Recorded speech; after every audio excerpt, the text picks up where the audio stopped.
Namaste, good morning, and we start with the question which we left yesterday. We will just try to solve it out, and meanwhile, let's our friends join for the other questions. So, in this question, the most important are the adjustment number 4, okay, which I told you how to, because of the borrowing cost ICDS, we need to be careful.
April, May, June, July, August, September, October, November.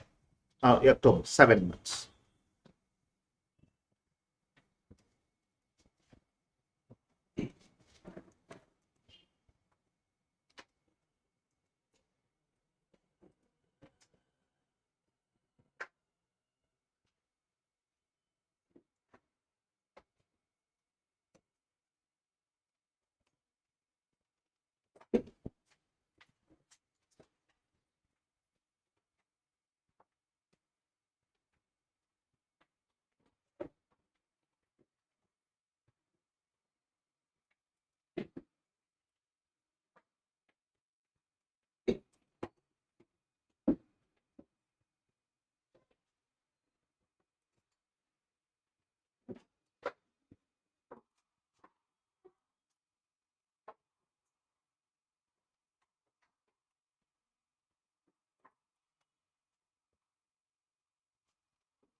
This is plant and machinery. Opening WDV is 340 lakhs.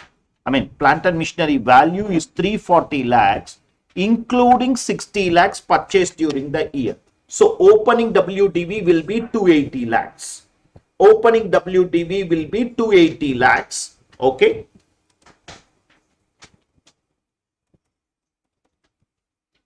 Computers will be 30 lakhs.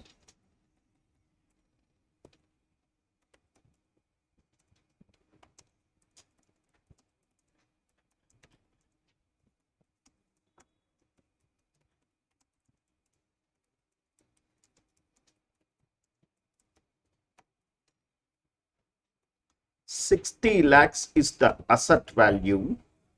3,50,000 is the borrowing cost. 60 lakhs is the asset value. 3,50,000 is the borrowing cost which needs to be computed. For those who came now, we just started. Loan taken on 1st of April is 50 lakhs. Rate of interest is 12%. Okay, and the asset is put to use on 1st of November. So for 7 months, we compute the borrowing cost at 12%. 50 lakhs into 12% into 7 by 12. Okay, it is 3,50,000. It is 3,50,000, my dear friends. This is the borrowing cost which needs to be capitalized, and which is what we did.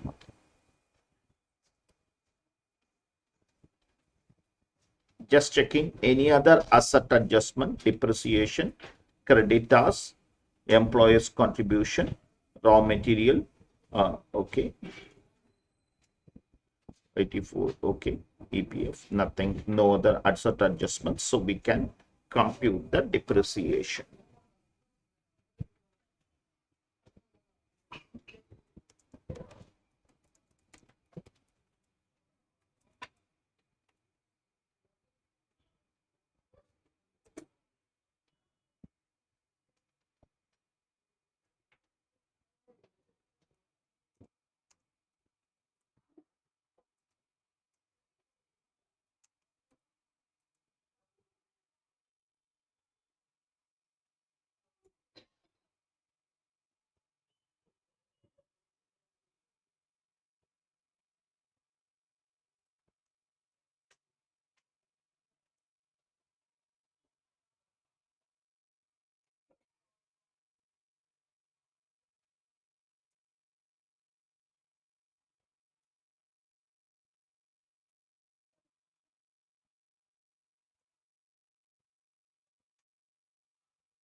It is a manufacturing company.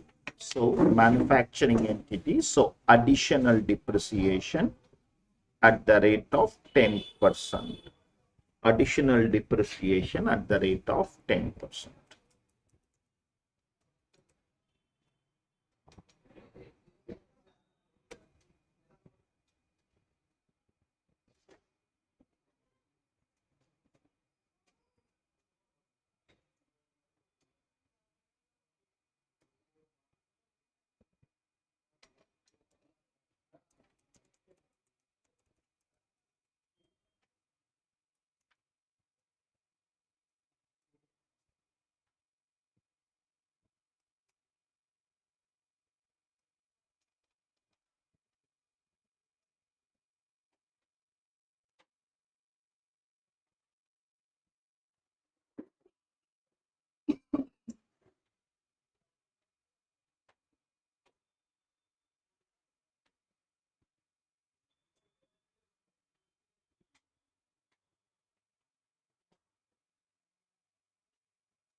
Am I clear? Okay. Now I go for computation of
so the trading liability foregone will be considered as income. The question says that the amount waived has been credited to P&L.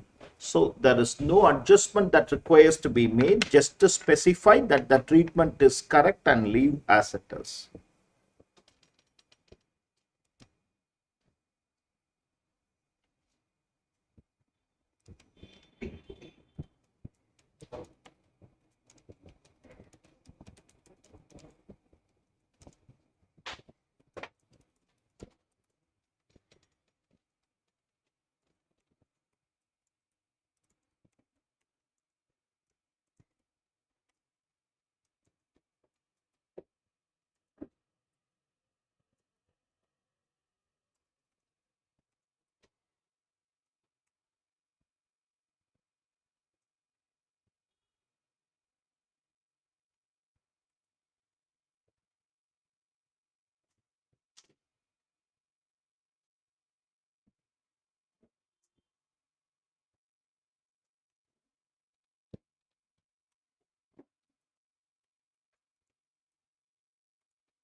Making a small correction. Actually, before progressing, couple of things. Yesterday, our friends corrected me on something. I had wrongly written the formula. It is 10,60,980. It comes to 10,60,980.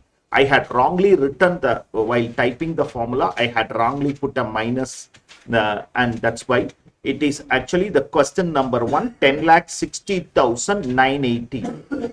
And then the 3-year question which we worked out, our friend pointed me that the second year profit I have taken it wrongly, typed it wrongly, is what he has told me.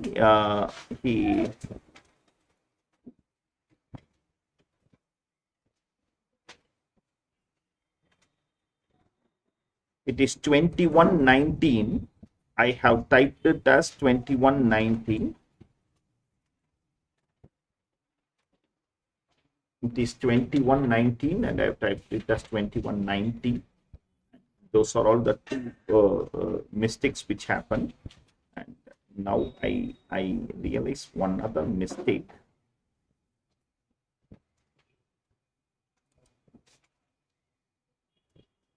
When I read it, when I initially read it, I should have read it properly.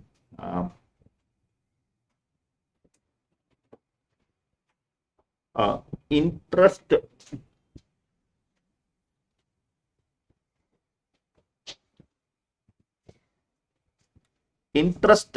payment debited 16 lakhs, include interest of term loan of 50 lakhs. This 50 lakhs is not the principal amount, it is the interest amount. I took it as principal amount. No, it is the interest amount. Includes interest on term loan of 50 lakhs, not term loan of 50 lakhs on which interest of 12%. I initially read it wrongly. Now I just want to correct it when I come to this. 60 lakhs, okay, includes interest of 50 lakhs. So this 50 lakhs is for 12 months. This 50 lakhs is for 12 months. What is for 7 months? That should be capitalized. This 50 lakhs is for 12 months. This is not the term loan amount. I took it wrongly. It is not the term loan amount. It is the interest amount. It is the interest amount. So I correct the working note.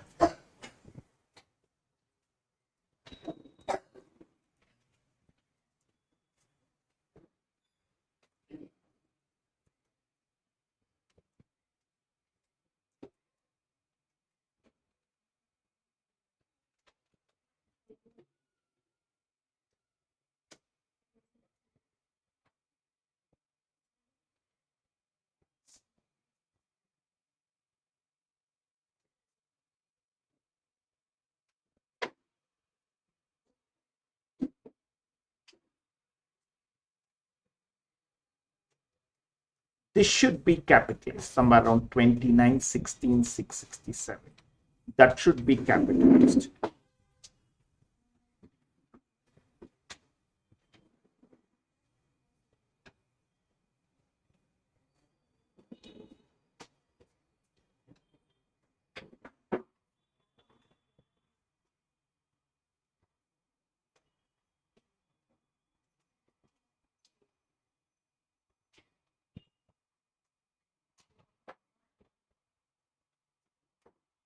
So my depreciation comes to 105,6417.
Otherwise also I agree with you, given, yeah, when I read that, it sounds so. But anyhow, I'll also check with the RTP how they are worked out. You keep both the answers. I'll also come back to you after checking the RTP.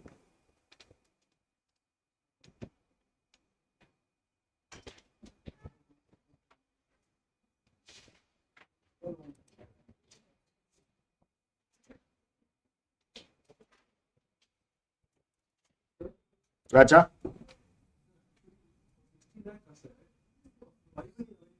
yeah, that's got your point.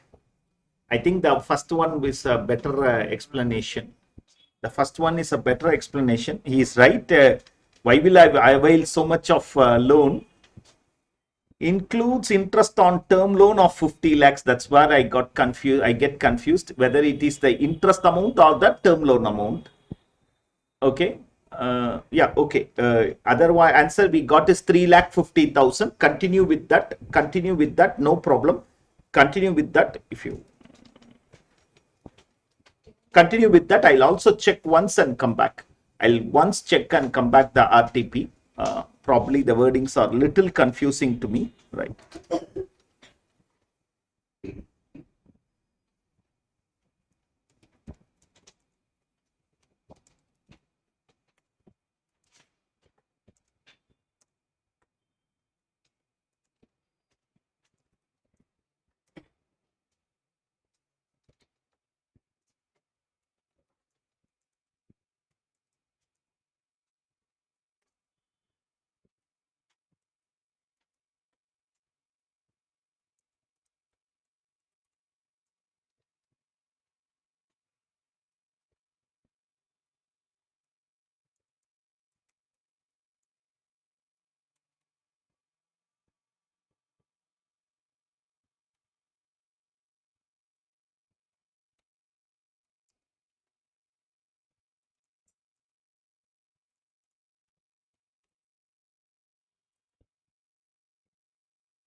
Normally, CA Institute will not give this round of amounts. They will be very clear about this amounts also. So in that manner also, I feel 350 is a more clear answer. Normally, I was just looking at 60 lakhs as the total interest, and this 350 seemed to be very small to me. But I think logically, you are right. We will change it. I'll change it.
I'll change it to 350, friends. I'll change it to 350. More logical.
So it will be two employees who have 23,000 as their salary.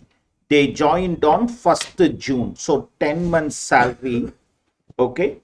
23,000, two employees and 10 months. That is June to March. Hmm? No, for two employees only violation is there.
No, you mean to say this is seasonal industry.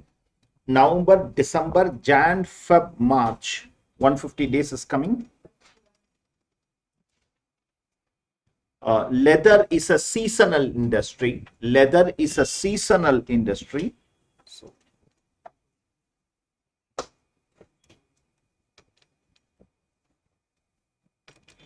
leather is a seasonal industry. Okay. November, that will make it 30 days. November will make it 30 days. December 31, Jan 31, Feb 28, March 31. How many days it comes to? 151. Okay.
Am I clear to you?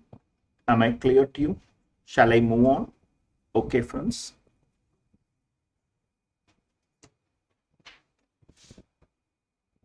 Yeah, sure.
Okay.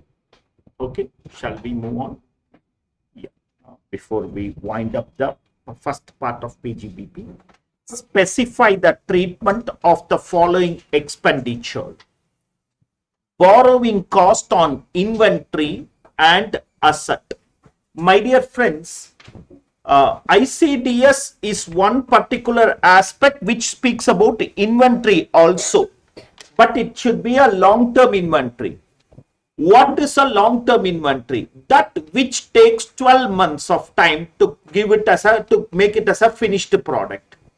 Okay. In that case, borrowing cost has to be capitalized with the cost of inventory. Okay.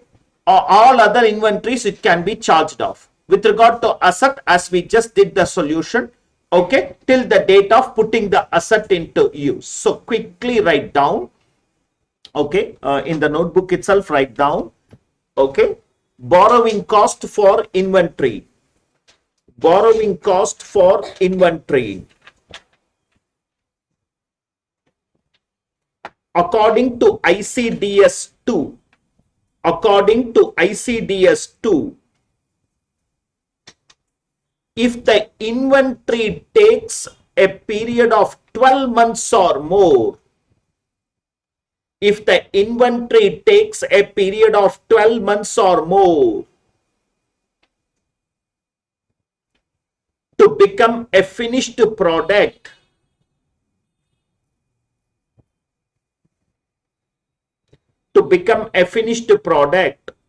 then the borrowing cost for such inventory,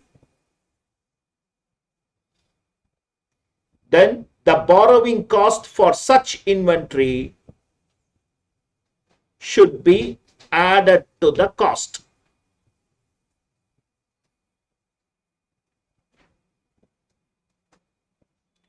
In any other case, it can be charged off. In any other case, it can be charged off. In any other case, it can be charged off. Next paragraph, which you have just written.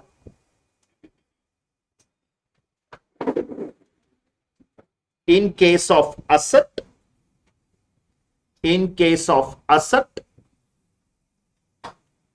borrowing cost till the date of putting the asset into use. In case of asset, borrowing cost till the date of putting the asset into use should be capitalized.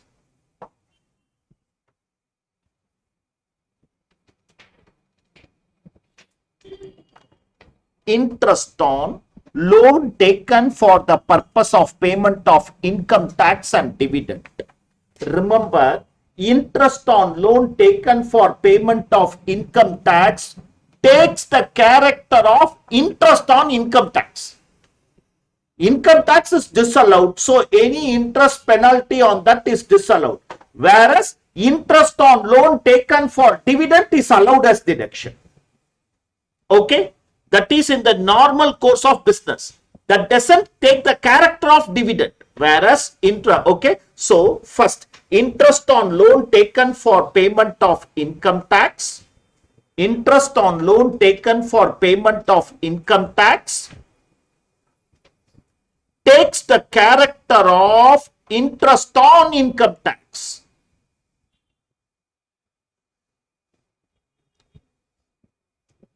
Hence, it is disallowed. Hence, it is disallowed.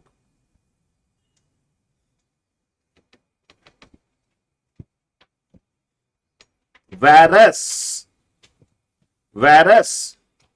interest on loan taken for payment of dividend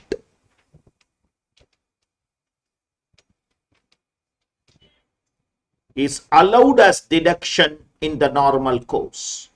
Is allowed as deduction in the normal course.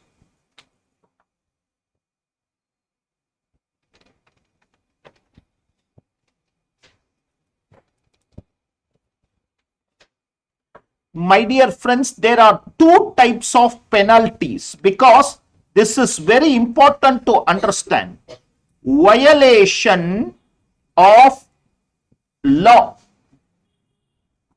Violation of contract. Breach of contract. This is allowed. This is more like compensation. Though the word they use, number agreements law, they use the word penalty clause. But this is more of compensation. This is only disallowed. This is allowed even if it is paid to government. Just because in two questions I have seen in the past. Company is involved in construction. A road constructed is not as per the standard specified by the government. Hence, as per the penalty clause, the company is asked to pay penalty. This is not penalty. This is even to an individual, even to any other private party, they would have breach of contract is not considered as penalty. Breach of law. So, contractual terms, if they breach and pay something, no doubt it is a compensation. And for the receiver, it is an income.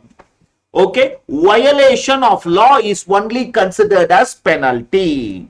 So, penalty for violation of contractual terms or agreement including payment of such penalty allowed. It is in the nature of compensation. It is in the nature of compensation. Allowed, it is in the nature of compensation, my dear friends. Penalty for violation of contractual terms or agreements is not, it is in the nature of compensation, so allowed. Okay, even if it is to the government, is allowed. Only if it is violation of law, it is considered as a penalty, in which case it is disallowed. VRS compensation versus retrenchment compensation. My dear friends, VRS compensation is allowed in 5 equal installment. Amortization adu. Section 35D says, DD says it is an amortization allowed in 5 equal installment. Whereas retrenchment compensation fully allowed. Whereas retrenchment compensation is fully allowed. Okay, is fully allowed. VRS compensation takes the character of, is a specific provision, 35DD. Retrenchment compensation is not covered under that provision. So, it is fully allowed in the year of incurrence. Okay.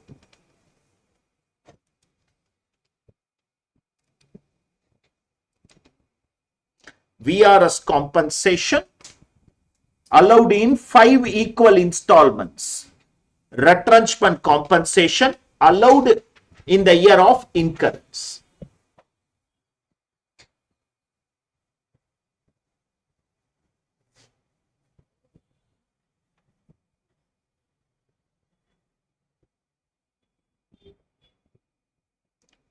expenditure on CSR activity specifically disallowed. Section 37 says it is disallowed, specifically disallowed. Having said this, I want to have you understand one more point. Section 37 odia base padichonna, first line, those expenditures which are not covered under 30 to 36. Sometimes an expenditure which is incurred will satisfy both section 35 and CSR activity. Contribution for rural development, 35 CCA. Scientific research expenditure, section 35. These contribution to IIT or national lab for conducting of research, these will also qualify for the CSR, actually allowed also. You should not get confused, because I want you to make it clear that section 30 to 36 la cover panna adu 37 la varad. 37's words start those notwithstanding la, those expenditure which are not covered under 30 to 36 will not come under 37. Other than that, if you are incurring some CSR activity, that will be disallowed. Am I clear to you? Okay. So normally disallowed. However, if it is covered under any other provision, the same will be allowed. However, if it is covered under any other provision, the same will be allowed. However, if it is covered under any other provision, the same will be allowed.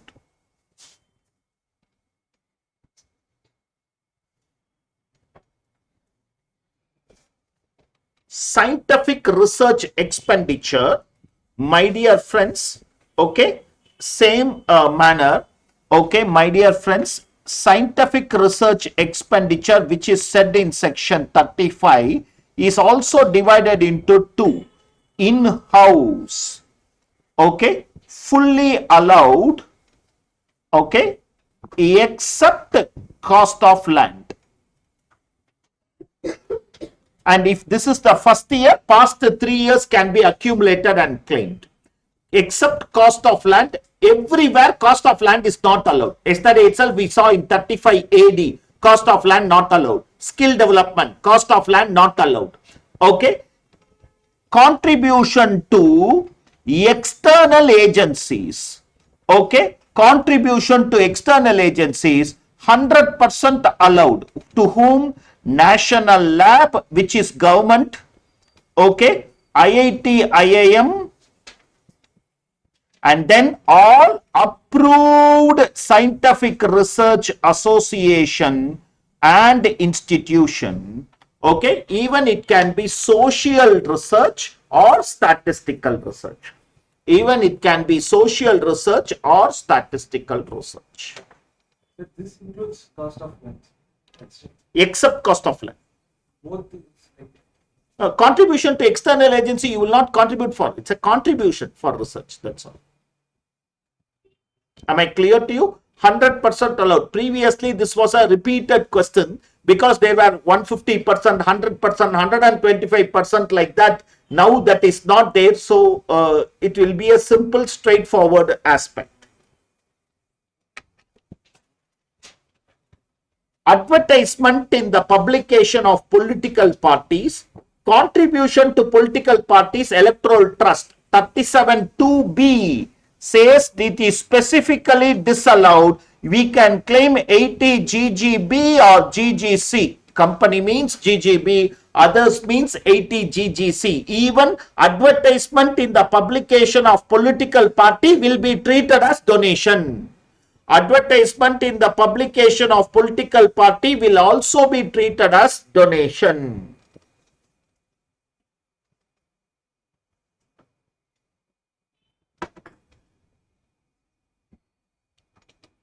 Okay, okay. Contribution to pension scheme and provident fund. One aspect I want you to remember is provident fund contribution could no restriction except we saw employer-employee. Pension fund restricted to 10% of salary. Salary is basic pay plus DA forming part. Okay, so pension fund alone, section 36 has a restriction. You can contribute only up to 10%. Okay, in the employers funds, employees welfare funds pathona, okay, provident fund, pension fund, okay, superannuation fund and gratuity fund. Okay, either fully contribute, either fully allowed. This is restricted to 10%. This is restricted to 8.33%. Gratuity fund of LIC. You are actually not providing for gratuity. You are creating a fund and contributing. This is restricted to 8.33. This is restricted to 10%. All other fund you can contribute. Whatever contributed will be allowed provided it's an approved fund.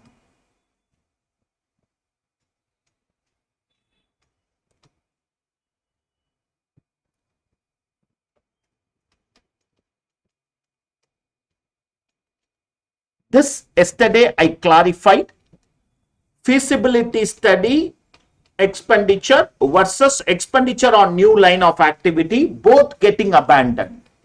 For an existing activity, for an existing business, you try to expand the business, an existing business, you are trying to expand the business and incur some feasibility study, but the project got abandoned, allowed, PVR, Priya Village Roadshow case, allowed.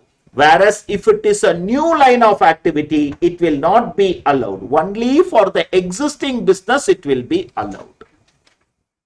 Only for the existing business allowed, new line of business not allowed.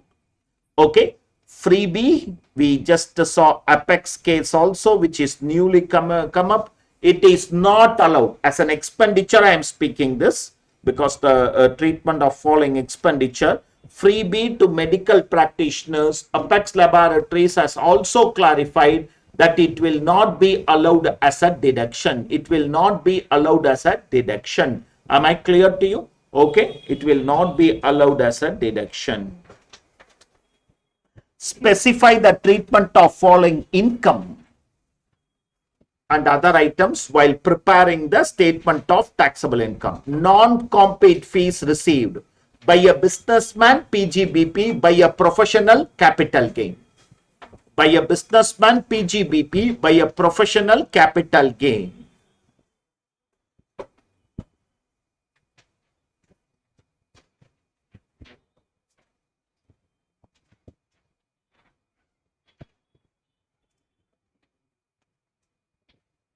Okay, okay, non-compete fees received. Compensation received is a business income except for compensation related to asset. Compensation received is a business income. It is a proper business income except for compensation related to asset. Asset compensation should be added to the cost of the asset. Okay, that Saurashtra Cement's case, that liquidated damages, etc. Forex on purchase of stock, purchase of asset. 43A and 43AA. 43A for purchase of asset should be adjusted with the cost of the asset. 43AA purchase of stock can be charged off as revenue expenditure. Can be charged off. 43A is for purchase of asset. Forex on purchase of asset. It should be added to the cost of the asset. It should be added to the cost of the asset. 43AA Forex for purchase of stock can be charged off as expenditure. Can be charged off as expenditure. Permanent asset under ICPS. What is the question of treating stock as a permanent asset? Then it is not a stock. ICDS said that if it takes 12 months or more, in that case also forex 43AA says except for asset all other forex can be charged off. Retention money should be considered as income on percentage of completion method. Okay, should be ICDS on contract says this should be considered as income on percentage of completion method. You previously retention money was not cut because there was no certainty of receiving it. Now the law has changed, ICDS has changed it, saying retention money will also be included in the total contract income and it should be accounted on percentage of completion method.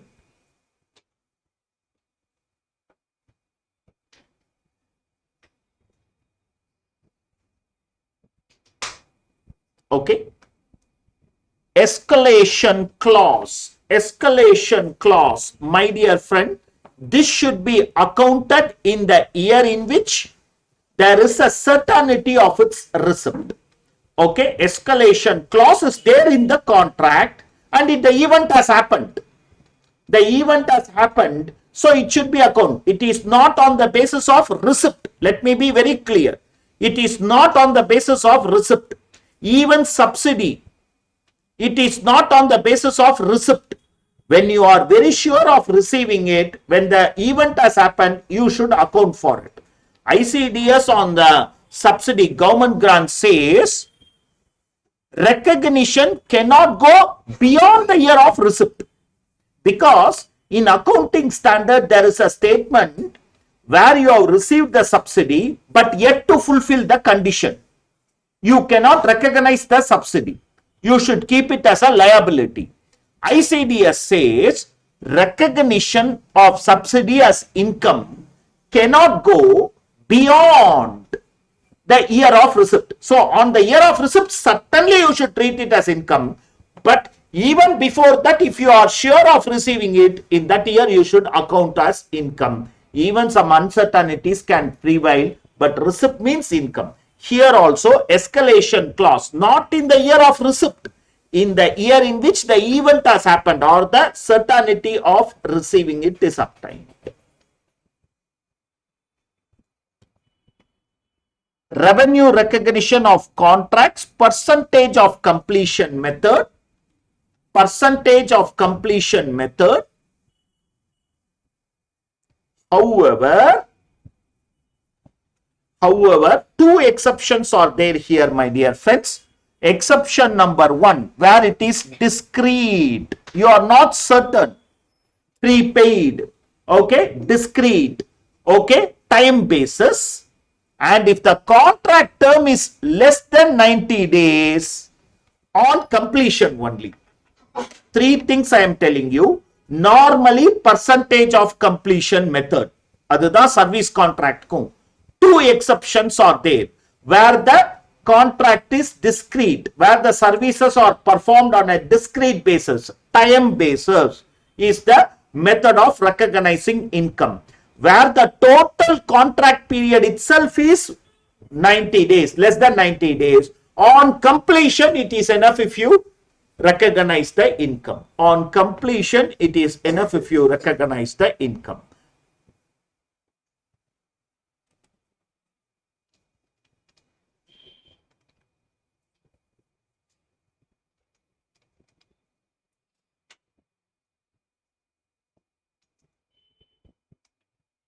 Shall I? Okay. Valuation of current investment. Okay. This is again something in ICDS I want you to understand. Normally, current investments which are often traded, they should be valued at cost or net realizable value, whichever is less. Income tax also says the same. Cost or net realizable value, whichever is the same. But where is the difference between accounting standard 13 and ICDS is like this. Suppose I am investing in shares of X Limited, Y Limited, Z Limited. Okay. In accounting standard, for each one you will compare the cost or NRV, whichever is less. Okay, for each one you will do it according to accounting standard. Income tax law always goes by the concept of block of asset. Depreciation agatom pinnadi assessment I am going to teach you block of assessment. Here everything is block. So they say all these three things put together is known as the block. Total cost or total NRV, whichever is less, not individual asset. That's the only difference between accounting. It might have a big impact also. Okay, right? If I am investing in equity shares, preference shares, debentures, bonds, securities, everything is known as a block. And I should not verify individual items. I should verify the total of such item and find out. Am I clear to you? According to ICDS,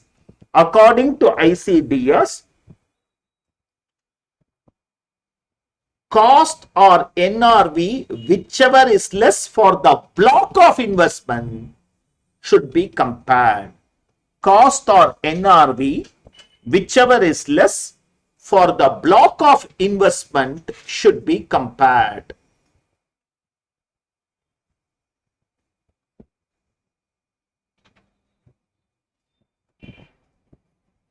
Okay, so it is not every investment wise, it is a group of investment. That is the difference between these things.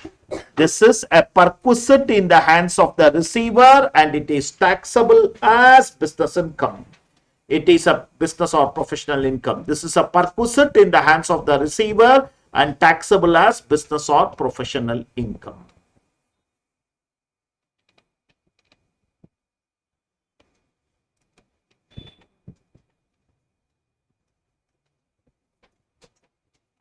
Okay, my dear friends, I am leading you to one other case law. On the case law line, I am deriving something. The case law which is popularly is ICDS Limited. They are a leasing company. Okay, they are leasing company. They purchase vehicles. Okay, vehicles purchase panni kudukranga. So I am funding vehicles. I am funding vehicles and these vehicles are registered in the name of lessee. I am a lessor, okay, because after a 10-year period, the lessee can take over the vehicle. So I am directly registering it in the name of lessee. Okay, what are all the rights I have? My rights include, okay, supervision, checking, and at any time I want, if the payments are not made, repossession. Okay, repossession. Now, ICDS Limited claimed depreciation for that vehicle. ICDS Limited claimed depreciation for that vehicle. Assessing officer contended, no, you cannot claim depreciation. Why? Because of the two reasons. Asset should be owned by the assessee. The registration is in the name of lessee. You cannot. And asset should be used by the assessee. Only the lessee is using the vehicles, not you. So you cannot claim the benefit of depreciation. This is the contention of assessing officer. So he disallowed the depreciation that is claimed. Supreme Court gave a clarification. Supreme Court told the assessing officer, the term using for a lease company means allowing another party to use it. How do you expect me to use? My business is getting the asset and giving it to other for using. Adutha business. When the other is using, that means I have used the asset for the business, for my business. So your overall understanding is wrong. By giving the asset to another party to use, I have used the asset. So this condition of usage is fulfilled. registration is just a formality, substance over form. To avoid dual registration, they have registered it in the name of lessee.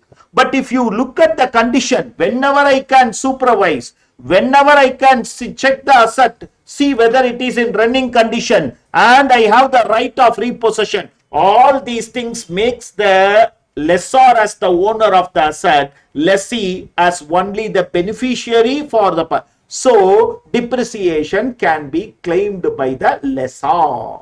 Sir, what if the lessee also charges depreciation? Lessee will only get, that's where I'm coming to. He will only charge lease rent. No, sir, he will be, the asset is purchased on a higher purchase basis. Higher purchase lessee.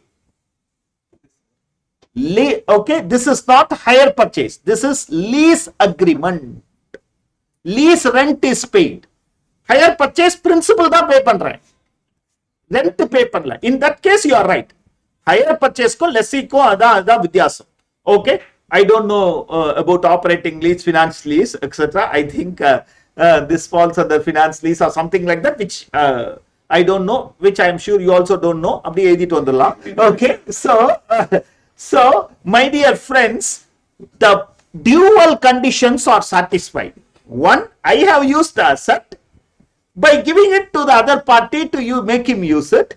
Two, I have been the beneficiary. I have lot of rights over the asset. So I am the owner of the asset. So ICDS Limited, the favorable judgment for the assessee. Ipo, let us take a circumstance. ICDS Limited got loan for purchasing that asset.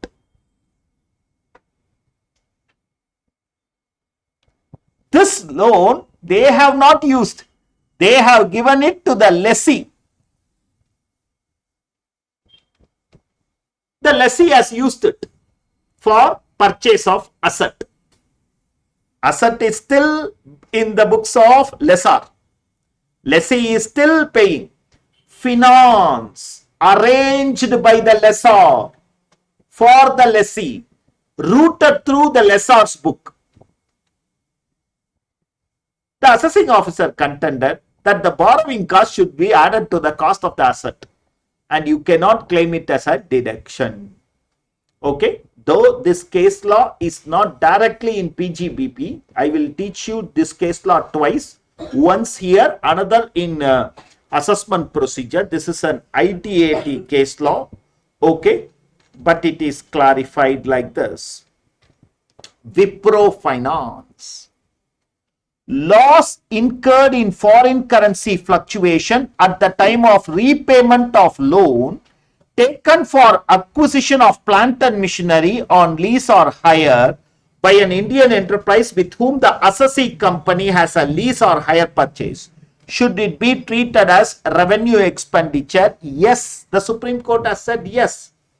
Assessee has not borrowed for the purpose of acquiring asset, but only for financing the asset. Okay, it is more for operation than for acquisition. The crux of this case is that the assessee was engaged in leasing business. The assessee also financed the enterprise with whom it has entered the lease agreement to enable them to obtain the plant machinery. Okay, apart from doing the leasing, I also, the down payment and other things, I am also helping them in financing. For such financing, the assessee has obtained loan from foreign currency and incurred loss on account of forex fluctuation while repaying the loan. It was held that since the loan was borrowed for financing activity, which was an activity concerning the business, the loss is allowable under section 37 and it need not be adjusted with the cost of the asset. This is also a recent case law.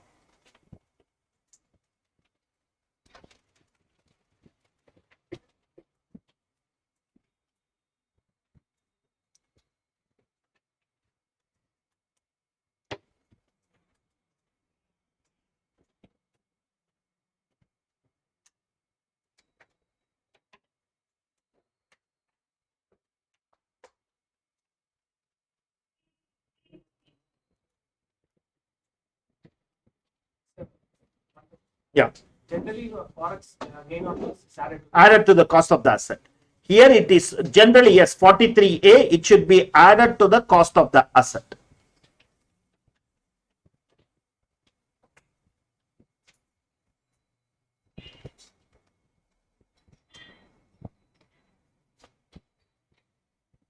Am I clear to you? I am going to keep talking about PGBP in 2 other chapters. Okay, 3 other chapters. So I am just putting a small comma for PGBP and not a full stop.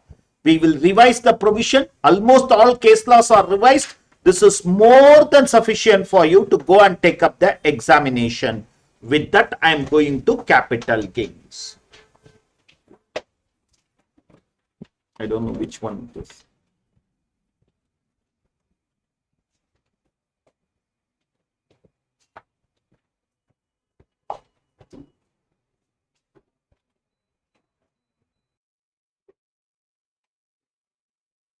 Yeah, tell me, sir.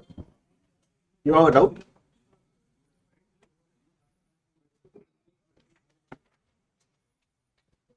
Ninth question. So this is the treatment of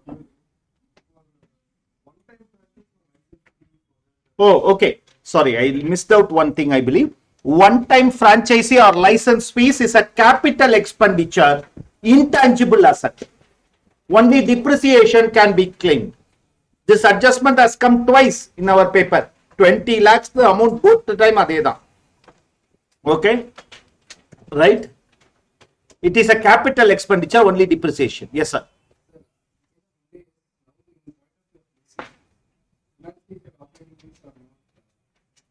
both are like same. System as right after they play with. So other time there will be double depreciation.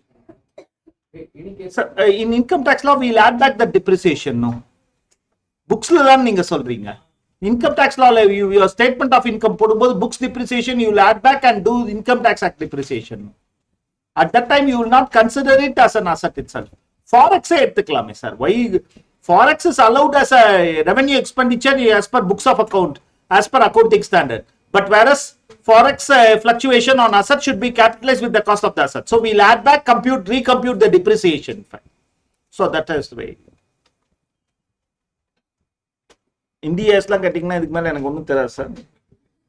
என்ன ஒரே நம்பிக்கை உங்களுக்கும் தெரியாதுன்னு எனக்கு தெரியும்.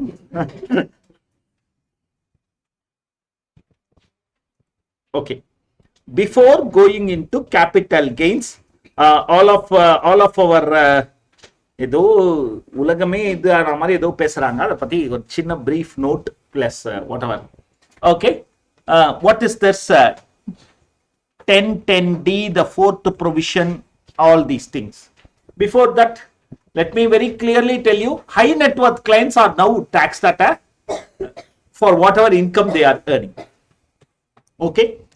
1010D exemption is basically for life insurance policy or life maturity proceeds of life insurance policy, provided the premium does not exceed 10% or 20% if it is before 1/4/2012. Yeah, 1/4/2012. Before 1/4/2012, 20%. On or after 1/4/2012, 10%.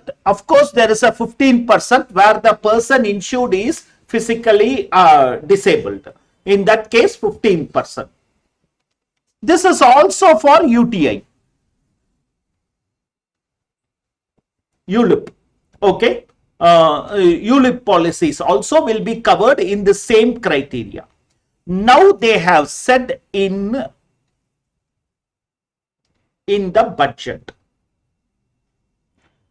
What is the date of reading the budget? 1st Feb 21. Date of implementation of the budget, 1st Feb. Date of implementation, 1st April. But some cases, they will say immediate effect because that 2 months the transaction will go haywire. For example, unga ellarkum to recollect, section 112A listed shares, if it is purchased before 31/1, 2018. 31/1/2018. Why 31/1? It is taxable only from 1/4/2018 till 31/3/2018. It is exempt. Ana, when they set fair market value as of 31/1/2018, because if they allow even another 2 days, the stock market will behave haywire. They will adjust the price accordingly. So, adanala eppayume. So, this provision was read on 1/2/21 on the budget speech of 1st February 21. Our finance minister read this. So, any policy taken on or after 1st Feb 21. That's why this unique date came into, where premium or aggregate of premium exceeds 2,50,000.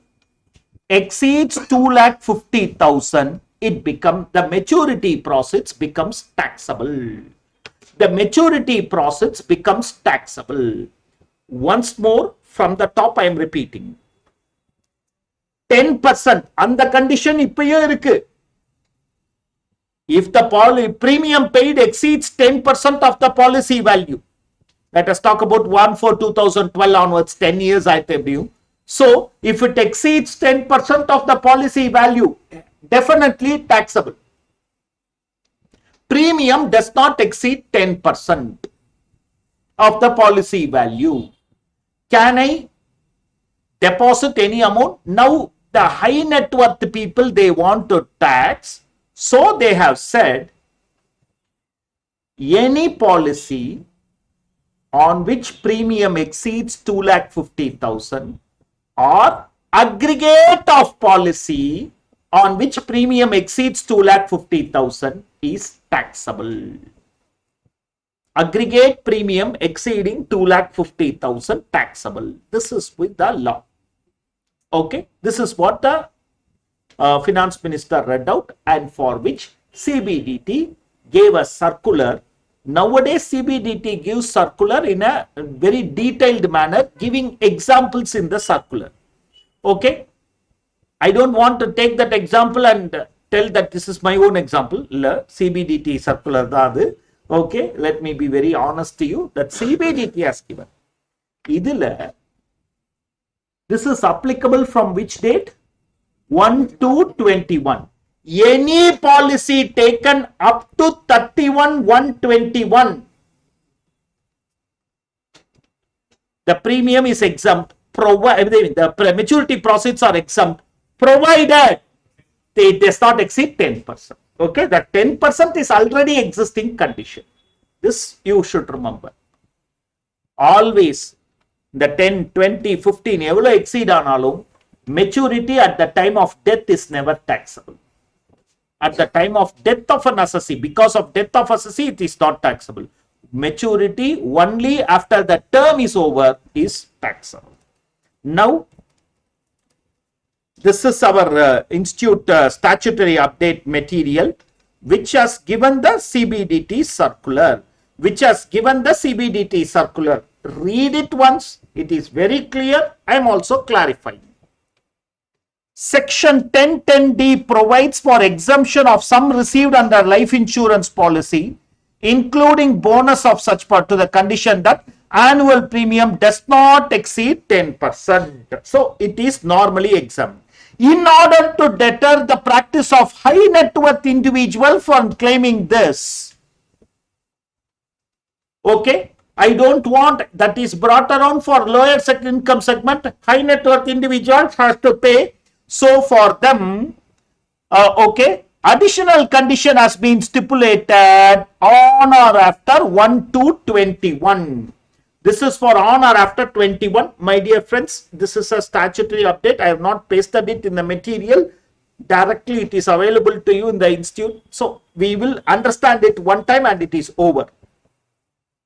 For this purpose, ULIF means an insurance policy which follows under IRDA. In case where an assessee has a single ULIP issued on or after 1/2/21. That unique date is because budget is on that date. Exemption will not be available if the premium payable exceeds 2,50,000. Exemption will not be available if it is a single policy. If it is multiple ULIPs, okay, and then exemption will not be available if the aggregate premium exceeds 2,50,000. In a case where premium is payable by a person for more than one ULIP issued on or after 1/2/21 and the aggregate of premium payable on such ULIP exceeds 2,50,000, then exemption normally not available. But having said that, suppose if I have two ULIPs A, B, both are taken after 1/2/21. Idodia premium 2 lakhs, idodia premium 3 lakhs. Okay, aggregate exceeds 250, no doubt about it. But individually, this is not taxable. I can claim the exemption for this. And only this is taxable, provided the condition idodia premium should not be more than 10% of policy value. Okay, for any of the year, okay, ULIP exemption would be available in respect of ULIP at the option of the whose aggregate premium does not exceed 250. You can still claim. For ones which has exceeded 250, you cannot claim. Okay, let us slowly go and understand the case. Date of issue 1/4/21, sir. Okay, date of issue is 1/4/21, after 1/2/21. Sum assured 25 lakhs. இதோடைய 10% exceed all. Premium 250 தான். Is it taxable? Is the maturity proceeds taxable? Is the maturity proceeds taxable? No, it is not taxable. The asset, okay, consideration received on maturity. The assessee did not receive any consideration under the other eligible. Now the solution is the consideration received would be exempt under 1010D since the annual premium payable does not exceed 250 or 10% of the sum assured. It is not taxable. Am I clear? Date of issue 1/4/21, annual premium 5 lakhs. 10% condition check பண்ணாதீங்க. Taxable. What is taxable?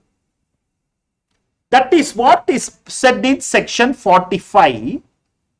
Okay, consideration received minus premium paid. Consideration received minus premium paid. Consideration received 60 lakhs. Consideration received 60 lakhs minus premium 5 lakhs for 10 years. For 10 years. Okay, so 50 lakhs. 10 lakhs is taxable as long-term capital gain. This is now taxable under IFOS.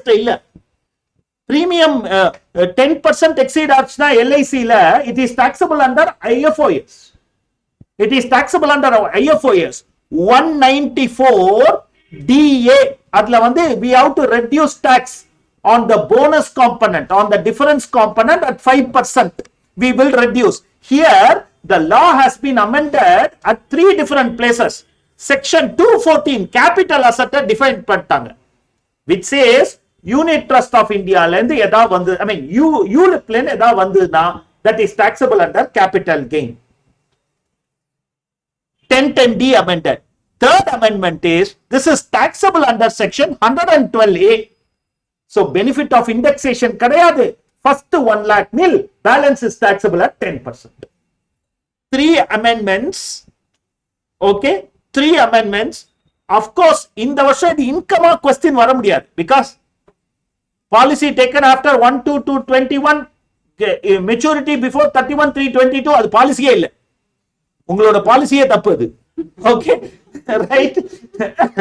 So this can be only for the future period. This will become taxable. But please understand, here the difference is taxable as capital gains. Under 112A, no benefit of indexation. First 1 lakh exempt, balance taxable. You understood this? Okay. Let us go to example number 3. Date of issue 1/4/21. Annual premium 1 lakh and 1,50,000. Policy value 10 lakh and 15 lakhs, which means it is not exceeding. Is the entire amount exempt? Yes, because aggregate premium has not exceeded 2,50,000. Entire thing is exempt.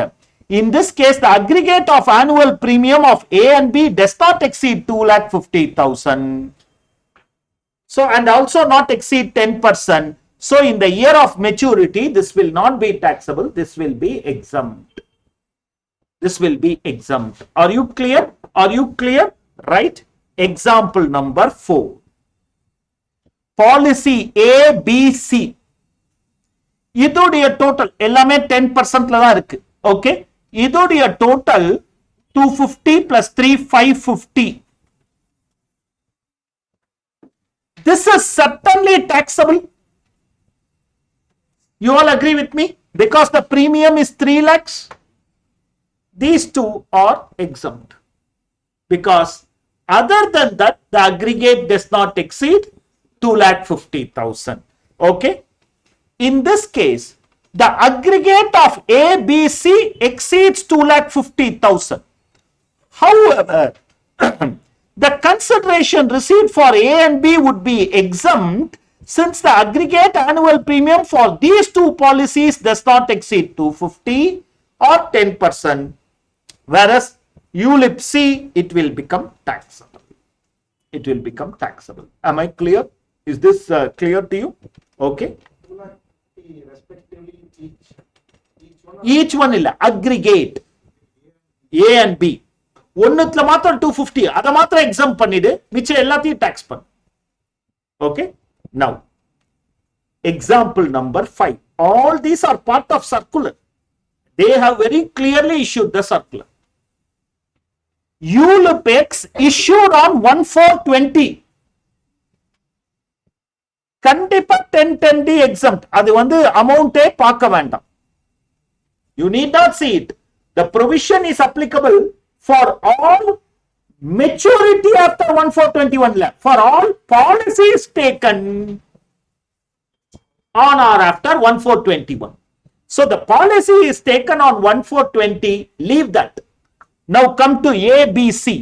C is taxable for sure because it exceeds 3 lakh. A and B I will claim exemption. A and B I will claim exemption. So X is also exempt. 10% condition எல்லாத்தையும் இந்த சர்க்குலர்ல எங்கேயுமே 10% they did not violate. So coming to the answer, the consideration received for ULIP X would be exempt since the annual premium does not exceed 10%.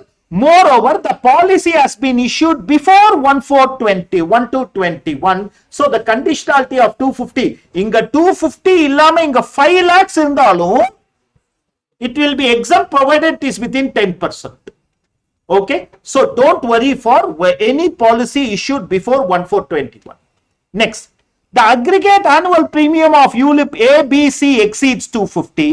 However, the consideration of A and B would be exempt in that year because that does not exceed 2,50,000. So only C will be taxable. Only C will be taxable. Am I clear to you? So when you say aggregate, don't include this 250. இது எப்படி exempt தான் 1/2/21 ல எடுக்கிற new policy க்கு if it is exceeding. Okay. Can you go to the previous example?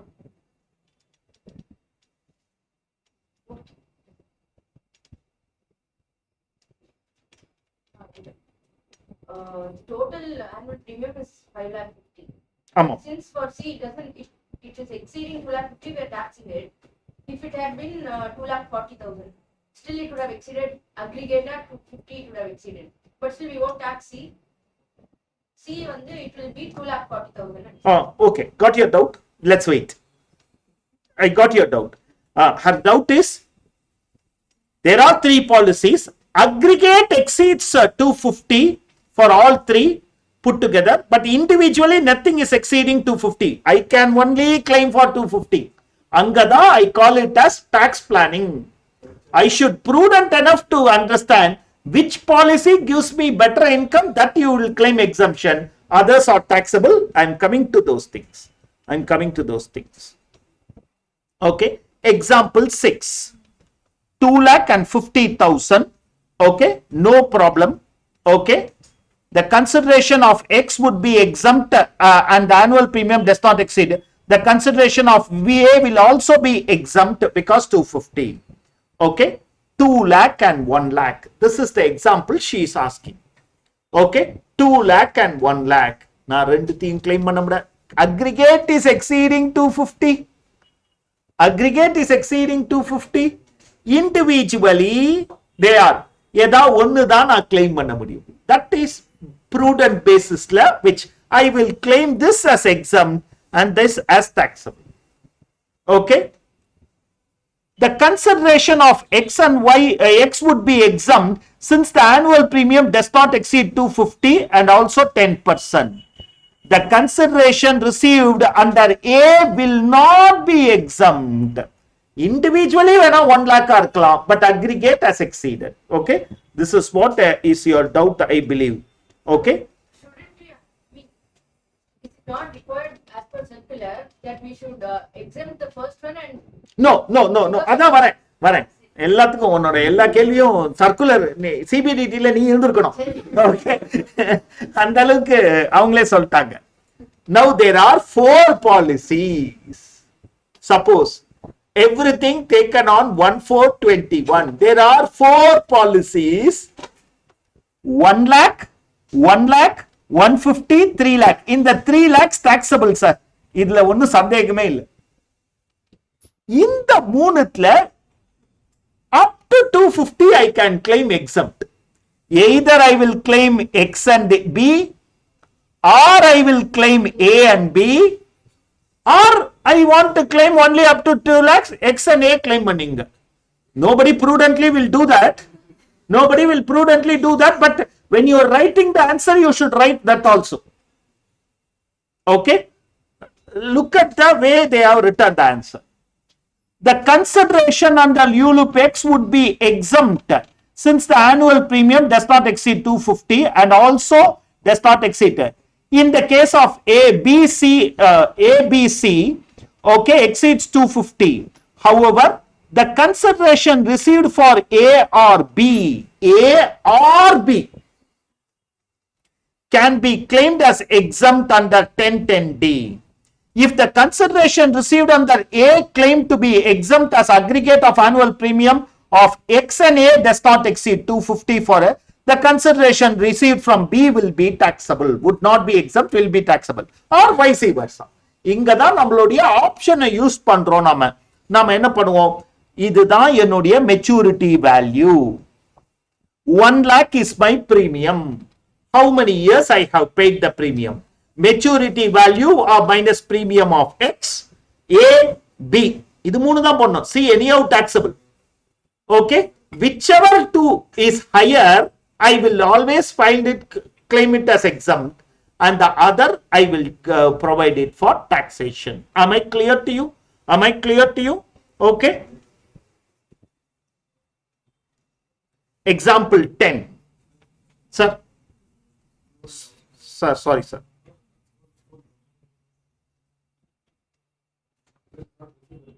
Okay. Sorry, sir. Okay. Example 10. Example 10. 5 policies. Okay. இது taxable. இத பத்தி பேசவே கூடாது. Okay. This is always taxable. X, Y, A, B. Amongst this, I can claim any 2 as exempt. 250 தாண்டாது. It can be A and B, Y and B, X and B, X and Y, Y and A. Any combo, we will work out and check. Okay, in the year of maturity. I'm just telling you. Okay, I'm just telling you how to do this particular. These are all the 10 examples the circular has given as exempt. Are you understanding? Okay. Please remember, this can be a question now, because it is there in judicial pronouncement, I mean statutory update of our institute. It is there in RTP. So expect a question on this, on which can be exempt. Now I take this, I take you to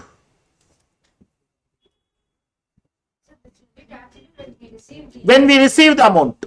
When we receive the amount. சொல்லுங்க.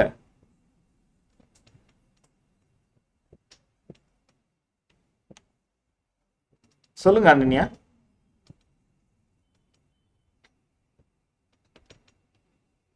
You are having a doubt?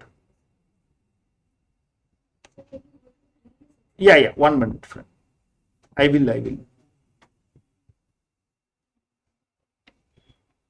Ninth example.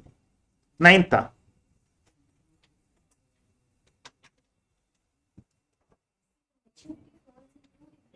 Ama. First year, if you have claimed for 1, okay, let's lead it and see. Your overall 250, not per year. Okay, that once you become the finance minister, make that change. We will be happy. Okay, then everybody will invest in such a manner that every year we will get the maturity. Okay. Can I go to a practical question? Okay. Yeah. Okay, friends. November 22 RTP. அப்படியே படிக்கலாம். Okay. November 22 RTP. Okay. Right.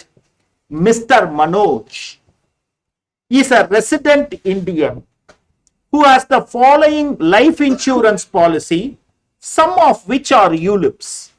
The details of such policy is given under. Life insurance, that 10%, 20%, 10%, 15%. ULIP, we all know what it is. Okay. Date of issue 2000. இது ரெண்டும் life insurance policy.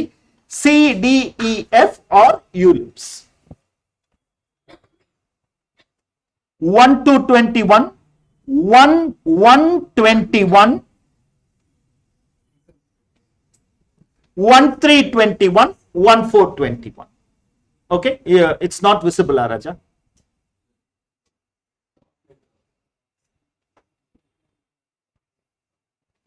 Okay, yeah. Annual premium 50,000, sum assured 6 lakhs. Not taxable. 1010D can be claimed. This is life insurance. A is life insurance. 6 lakhs, 50,000. Okay. Annual premium 3 lakh. I mean, sum assured 3 lakh 50,000. Annual premium 40,000. Taxable. Consideration received on maturity in 31/3/22 is 4 lakhs. Premium எவ்வளோ pay பண்ணிருப்பேன்? 1/4/2015. Date on which premium falls due? 1st April 2015, 16, 17, 18, 19, 20, 21. 7 years க்கு pay பண்ணிருப்பேனா? 15. 22, 31/3/22 இல்லையா maturity. Okay. 1/4/2015, 16, 17, 18, 19, 20, 21. 7 years. 40,000 into 7, 2,80,000. 1,20,000 taxable. இதுக்கு TDS 194 DA ல 5% பிடிப்பாங்க. இந்த 1,20,000 க்கு தான். 194 DA is a unique section. What uniqueness that section has? அப்படின்னா threshold limit is for a different area, quantum. TDS is for it. மிச்ச எல்லாத்துலயும் threshold limit and TDS will be. Threshold limit is for the sum assured, maturity value. If maturity proceeds exceeds 1 lakh, TDS is on the income component. Income is difference between consideration received minus. So, in this case, that 1,20,000 into 5%. So, in the 1,20,000, 21-22 taxable. This is for life insurance premium. Are you clear? Any doubts? Sir, for 7 lakh, the first policy, will they deduct any TDS? And No. Only if it is taxable the TDS. 194 DA starts with the wording where the policy is not exempt under 1010D. Where the maturity is not exempt under 1010. Okay, are you clear? Now I go for the ULIP part of it. In the first, in the D ULIP முடிச்சிடலாம், because it is taken on 1/1/21, 3 lakh, 30 lakh. So fully this is exempt. This is fully exempt. D is fully exempt. Okay. இது வந்து MCQ. So சின்னதா நோட்புக்ல எழுதிங்க, so that MCQ answer பண்ணும்போது உங்களுக்கு ஈஸியா இருக்கும். MCQ answer பண்ணும்போது ஈஸியா இருக்கும். LIC life insurance policy, LIPA fully exempt. LIPB taxable 1,20,000. LIPA fully exempt 1010D. LIPB taxable 120. ULIP D fully exempt. ULIP D fully exempt. Okay, first question of November 22 RTP. Okay, now I am talking about ULIP C, E and F. This is exactly the question which Ananya was asking us. 10 lakh ku 1 lakh 10% exceed ஆல, 15 lakhs ku 140 10% exceed ஆல, 25 lakhs ku 250. So the 10% condition la nothing is taxable. Now 1 lakh, 1,40,000, 250. Now அந்த 250 exemption claim பண்ணா C and E is taxable. If I claim exemption for C and E, F becomes taxable. Okay, are you clear? Okay, right. Let us try to understand which is more beneficial for me. I am paying premium on 1st of February and the maturity is 2030, January 30. 1/2/21, 21, 22, 23, 24, 25, 26, 27, 28, 29. 9 years. 9 years I have taken this policy. 1 lakh. So inga 9 lakhs will be the premium paid. 2 lakhs will be taxable. 2 lakhs will be taxable. Here 1,40,000 is the premium. 21 to 30. Same 9 years. Okay. 21, 22, 23, 24, 25, 26, 27, 28, 29. Same 9 years. 9 into 1,40,000.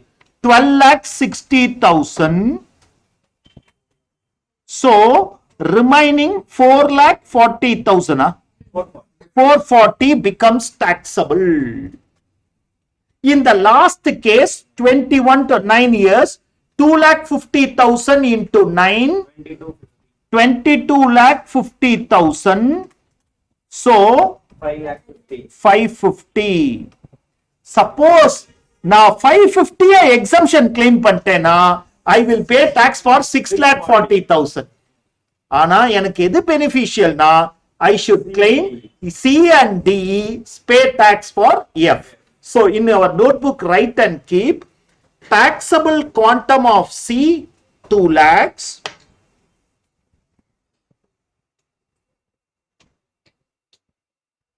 E 4,40,000,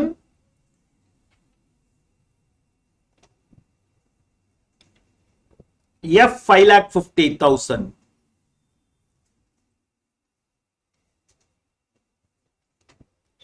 Hence, it is beneficial to claim C and D as exempt.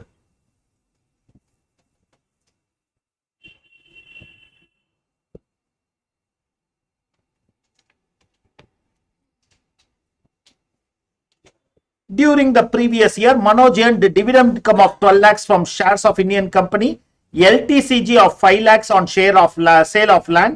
He deposited 150, that is 80C. Okay, he can claim 80C. Okay, right? He does not have okay. So On the base, all the three C, E, and F, 194 DA will be deducted. which one? TDS. Yeah, 194 DA is not yet amended to that effect. I told you, no, this year the maturity will not come, but it will be amended. Okay, before you become finance minister, it will be.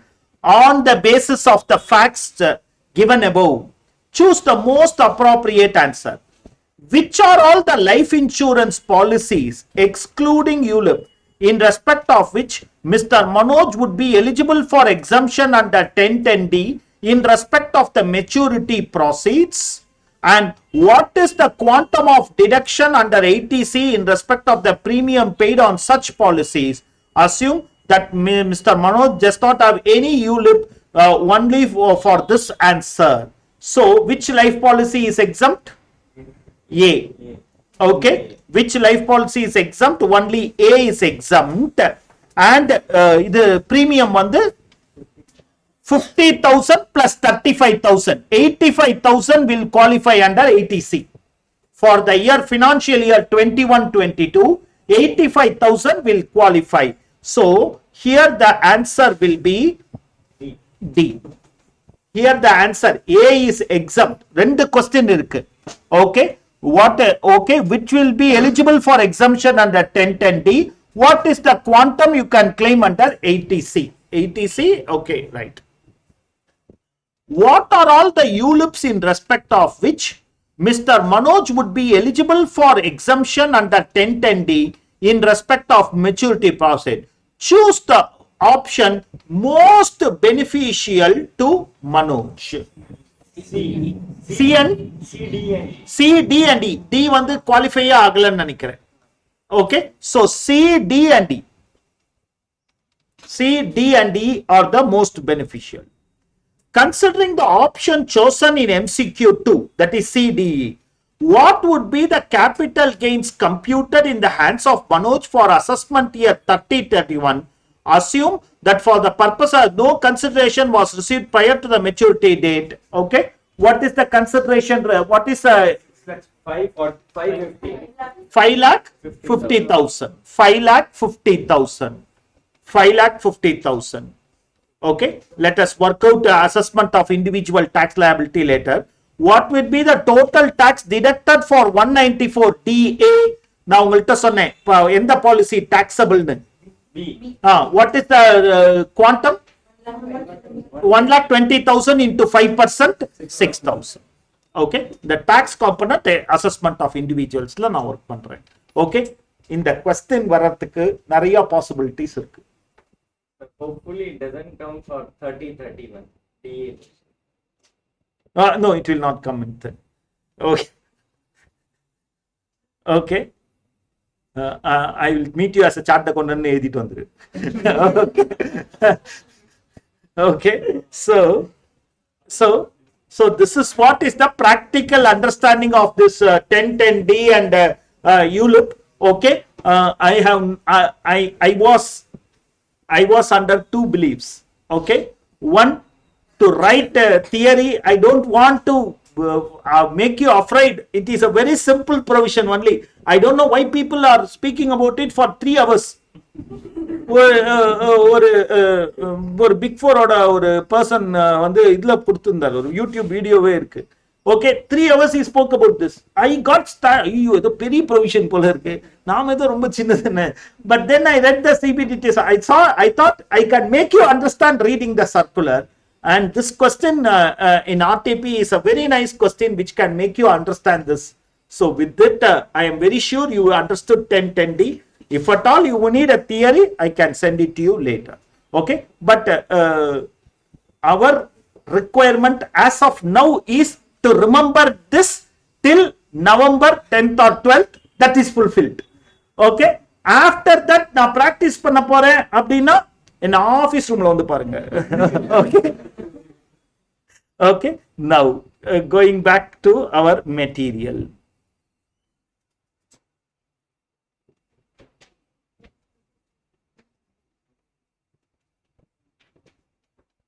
I'm giving you 5 minutes to just go through this theory alone. 5 minutes to go through the theory alone, please.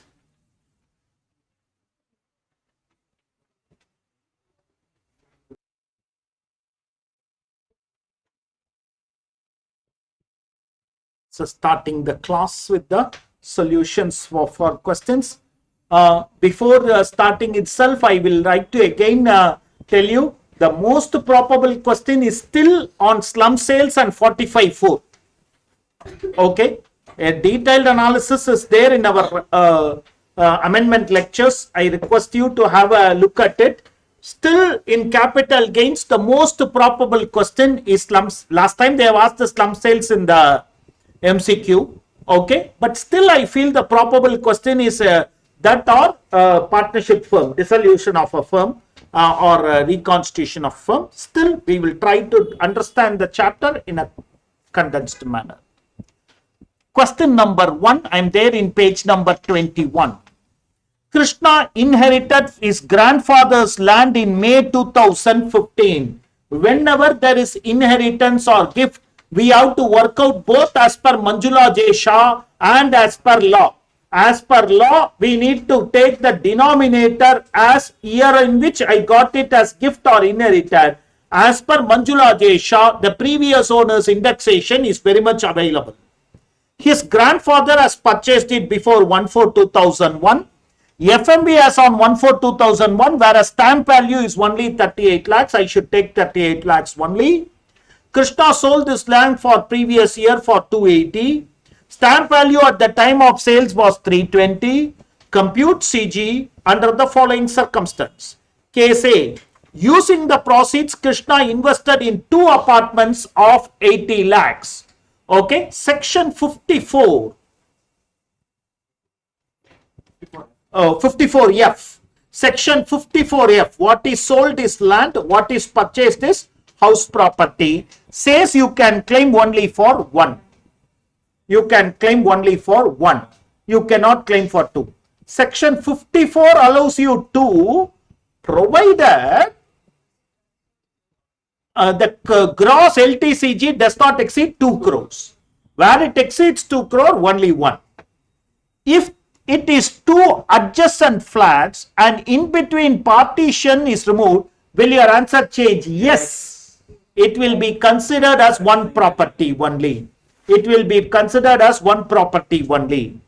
If the property is registered in the joint name or in the name of spouse, will your answer change? No, it will not be changing.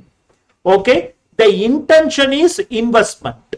In Kamal Wahal's case, in Rabindranath's case, in every case they have held, the intention is investment. It can be in the joint name, in the name of spouse also, because obviously deemed income, you will be only taxable for such income, all these things. So let's start that question number 1.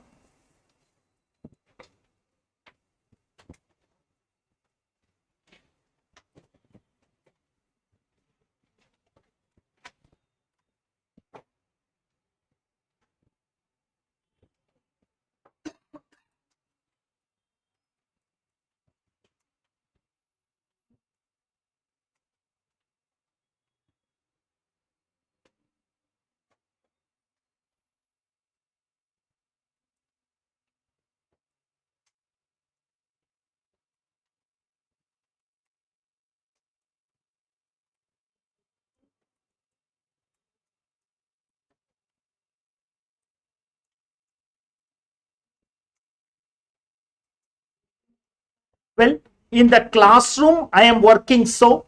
In the classroom, I am working so. But kindly remember, in examination, don't work it so. In examination, do as per law only and as an. After that, do Manjula J. Shah. Don't work it as I do it in the classroom. Law da, innu and the case law sanctity curriculum. Okay. So, but practical world, all of us are following that particular case law because it is assessee friendly. Okay. சொல்லித்தரது மாத்திரம் சொல்லித்தரோம். In Madras High Court, Bombay High Court judgment is only for that jurisdiction. Apra, I asked one auditor, then why are you applying Manjula Jesha case here? Manjula Jesha case is a Bombay High Court judgment. Why are you applying it? It is not jurisdictional. No, assessee probably comes, then later if Supreme Court gives a favorable judgment claiming refund, இந்த மாதிரி சொல்றாங்களே தவிர, so as per law follow பண்ணுங்க.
May 2015 means 1516.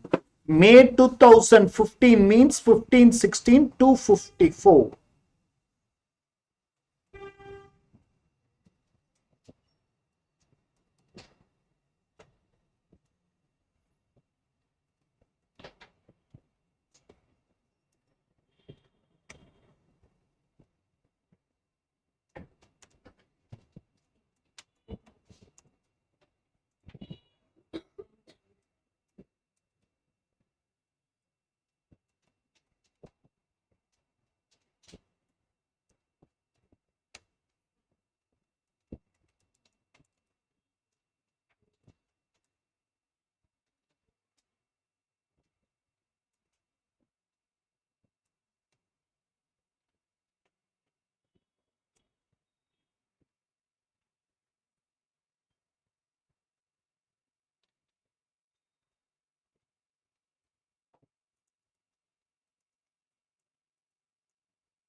Amount invested is 80 lakhs. Gross LTCG into 80 lakhs divided by net consideration, which is 3 crore, I mean, the same.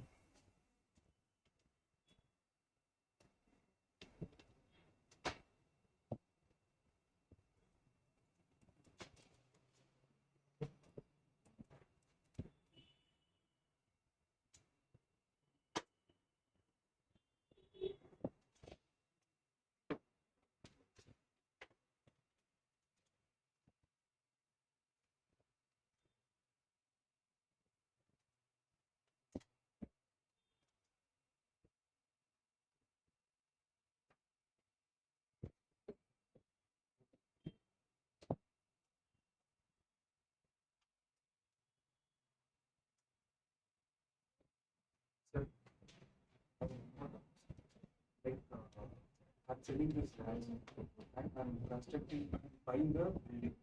It's consisting of 4 apartments. Will that be, No, sir. It will be taken as 4 apartments only. what if the entire building is as a One, that is 4 floors, but only one floor has a kitchen. It is a separate house property. It is one house property. building has 5 kitchens? You cannot can take it as for one apartment, one house property. Kitchen is the basis by which the Supreme Court is looking into it.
Are you clear? Are you clear with this? Okay, right. If 2 adjacent flats and in between partition is removed, okay, in between partition is removed, Syed Ali Adil, okay, this is the case. Whether purchase of 2 adjacent flats, okay, whether purchase of 2 adjacent flats with a common meeting point treated as single, yes is the answer. Yes is the answer. Please refer, just write it in the material. Refer Syed Ali Adil case.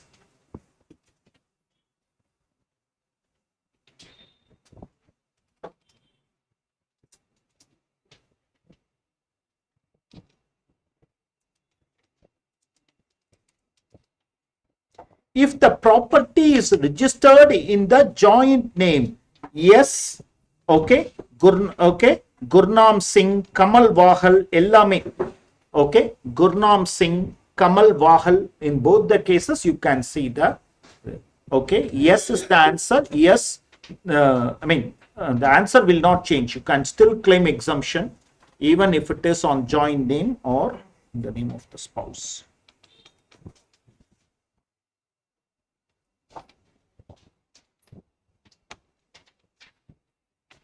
Okay.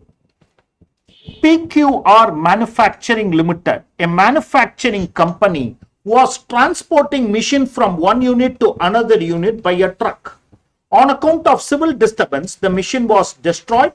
The insurance company paid 22 lakhs for the destroyed machine. On these facts, for submitting the return of income, your advice, is sought as to okay, A. Does the destruction of machine result in any transfer? Does the okay? Yes. Point A, please write the answer. Extinguishment of asset is also regarded as transfer. Extinguishment of asset is also regarded as transfer. Extinguishment of asset is also regarded as transfer. And the compensation received is considered as full value of consideration. And the compensation received is considered as FVC, full value of consideration. Okay. How will the amount received from the insurance company be tracked? Okay. Point for question number 2. The amount received will be reduced from the block of asset.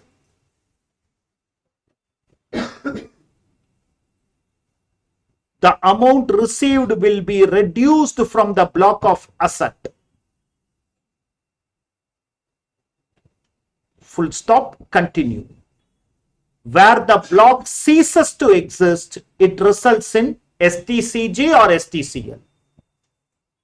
Where the block ceases to exist, it results in STCG or STCL.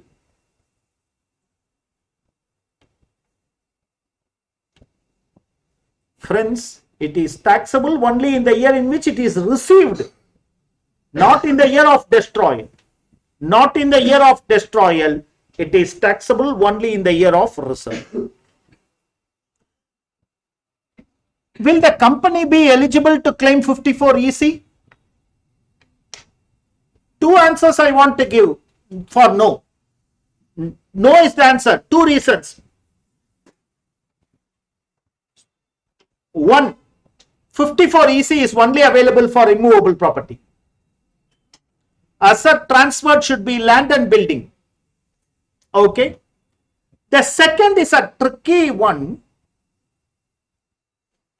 Whether the asset is a long-term capital asset or not. Just because it is a short-term capital gain, don't think it is only a short-term capital asset. No, it can even be a long-term capital asset giving a short-term capital gain. But here, since the information is not there, we cannot, of course, it is not land and building, so you cannot claim 54 EC.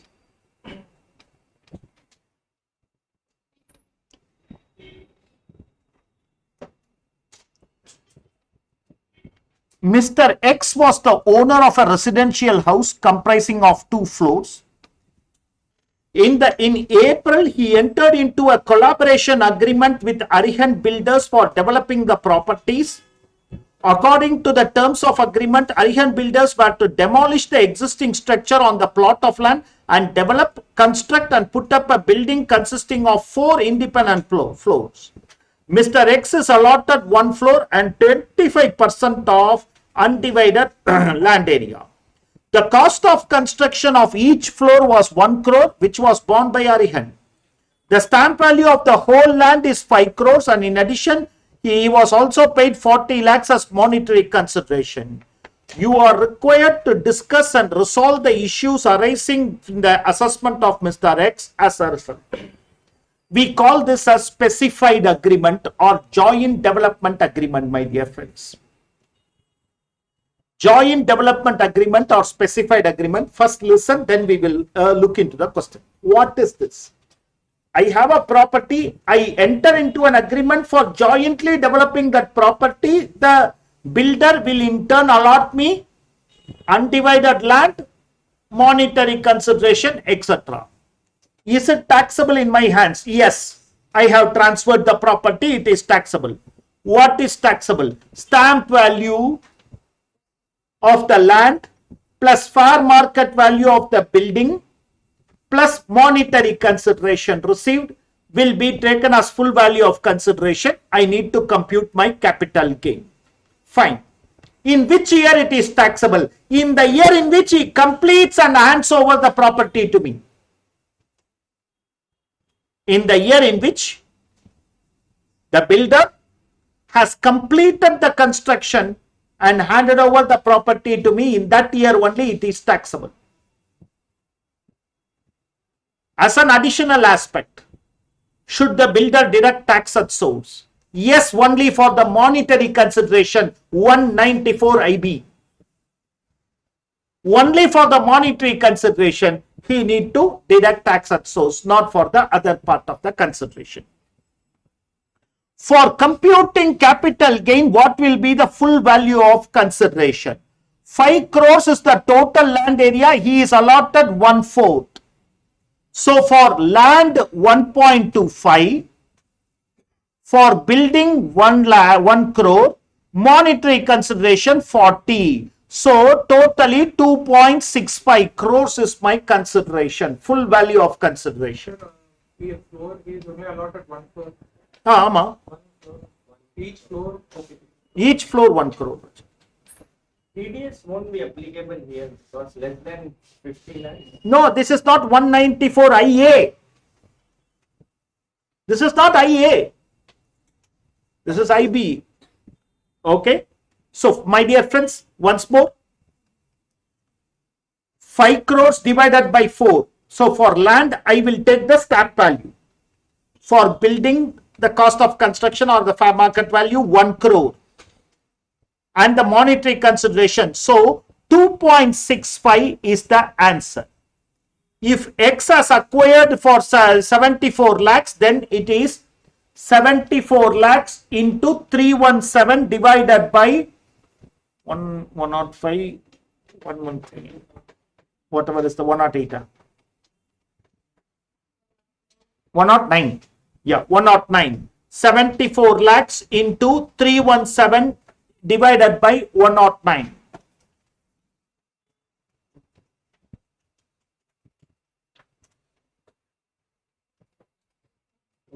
Two crore 15 lakh 21,000. So whatever is the remaining is the capital gains. What are all the various way by which X can plan reducing the capital gains? 54 EC he can invest. 54 EC he can invest. One peculiar aspect which we are yet to get clarity is what he has transferred is also house property. What he is getting allotted is also house property. Can he claim 54? Or 54, yes, for the this is pending clarification. Don't look into that now. Don't look into that. 54 EC is the safe option. As a fourth point, also write and keep, the builder is liable to deduct tax at source.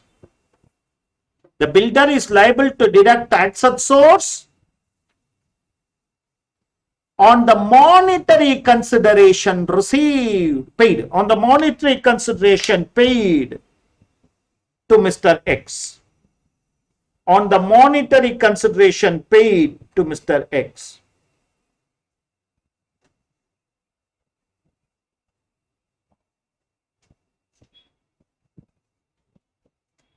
Sir, the monetary consideration should be more than 50 lakhs.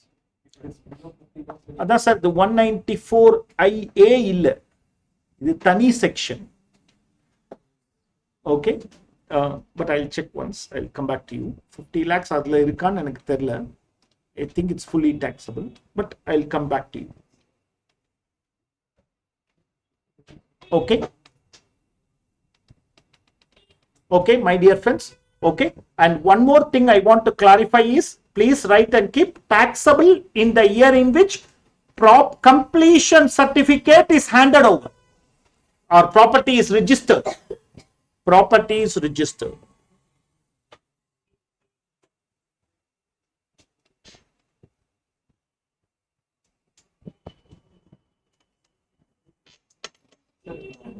which section that 194 IB or IC.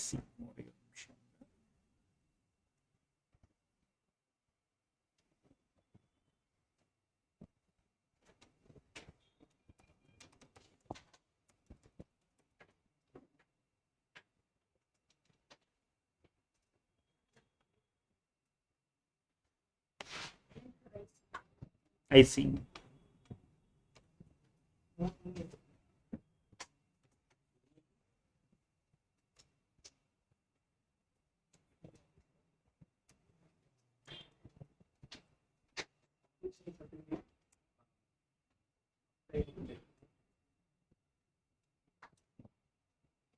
Raja,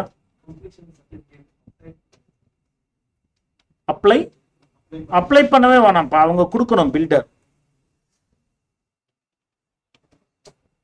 I'll check and revert to you.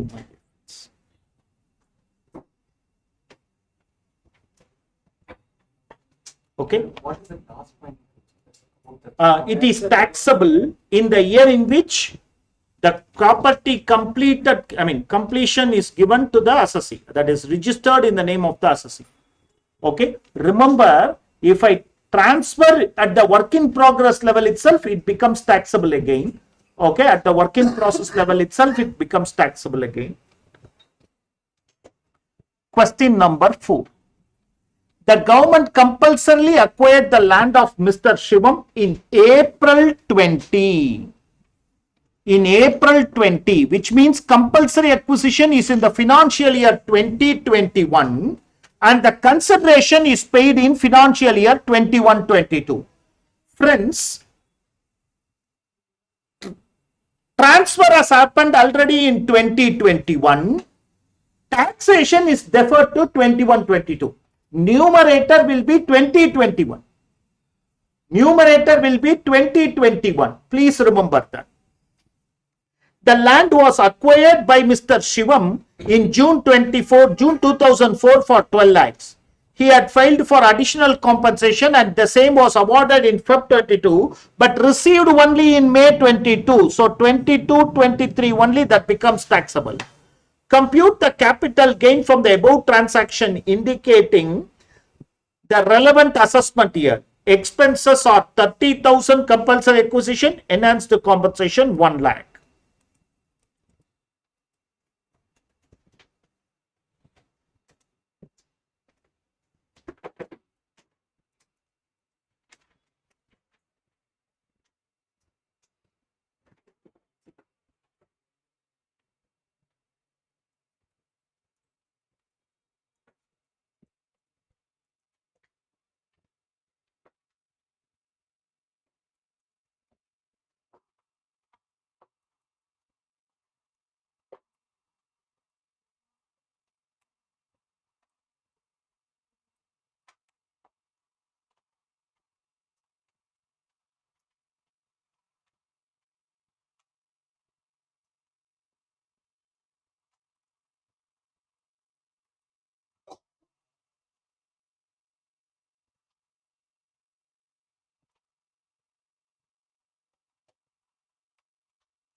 Into financial year 2021.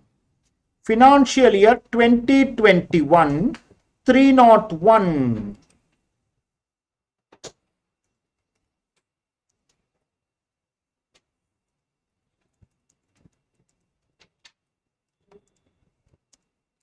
Divided by 2004-5. May I know what it is? 2004-5.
Gross NTCL will be 640 numeric, not 460. This will be The amount of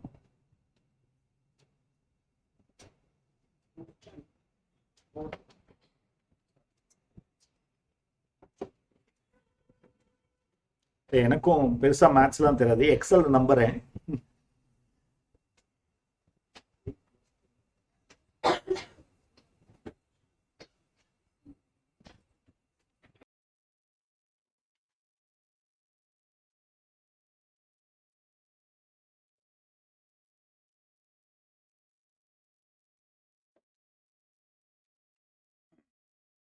This is a question which will give you again a lot of ideas about the taxation from both the PGBP and capital gains. For the question that whether these recordings will be available, yes, I am recording it. It's a new laptop and there is a new software that is running. So if it gets recorded, I am going to give it to you. I don't want to keep it. Okay. Only believe that it is getting recorded. Nanu number. Okay. Because the trial we had some problems, but let's hope. Okay. Yesterday it got recorded. Yesterday I'll give it to you. I mean, yeah.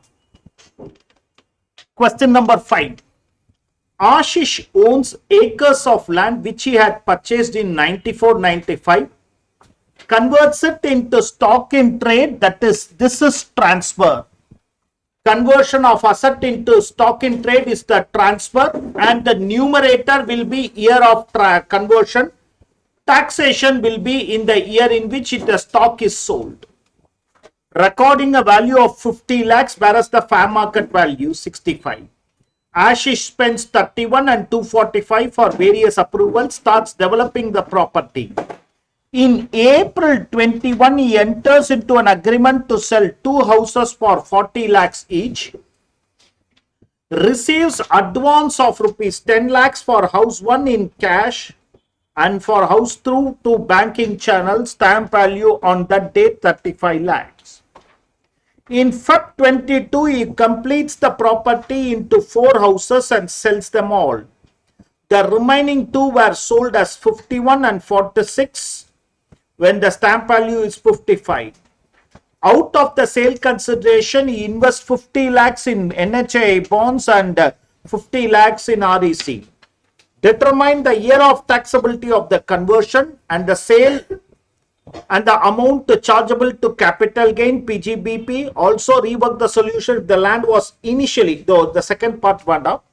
Okay, don't worry, that was that is more of PGBP and let's do the second part, keep the second part away. First part we will answer. Read the question once.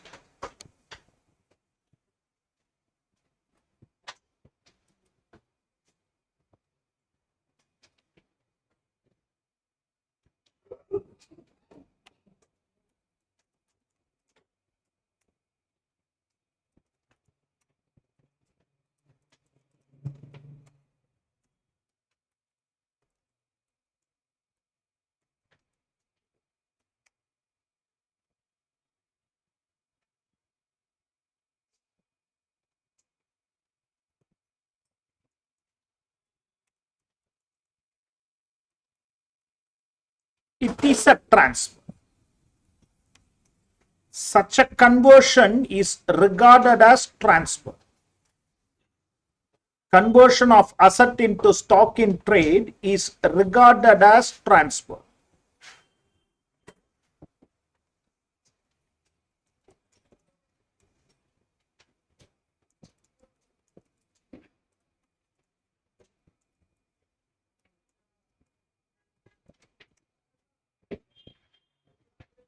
Fair market value on the date of conversion will be treated as full value of consideration. Fair market value on the date of conversion will be treated as full value of consideration.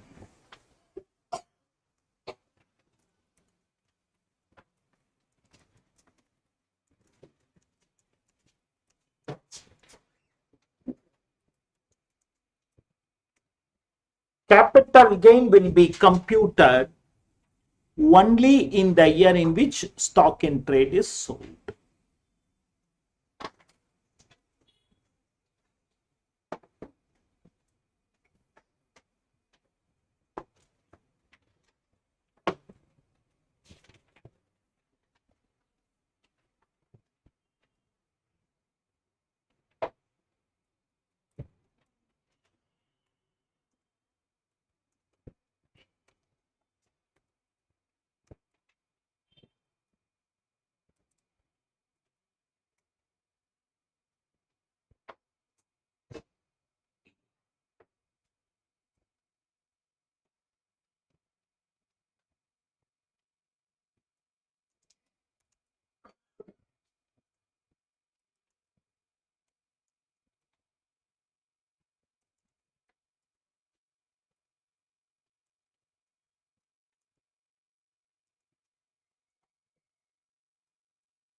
First April 2001 value I missed to give, so I take 610 itself and compute.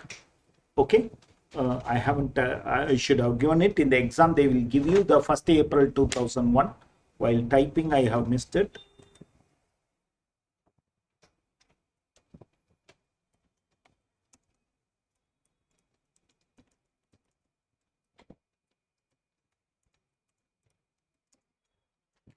Into year in which I have converted it into stock in trade is 1718.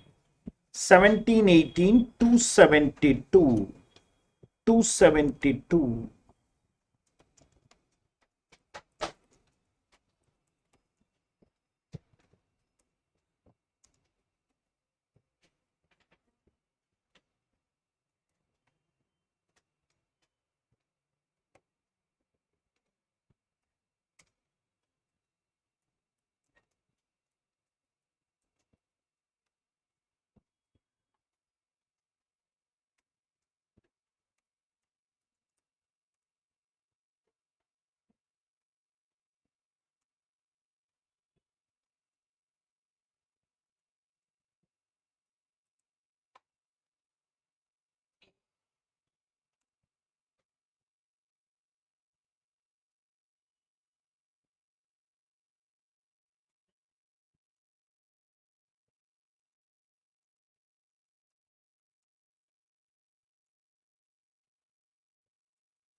May I move on? Yeah.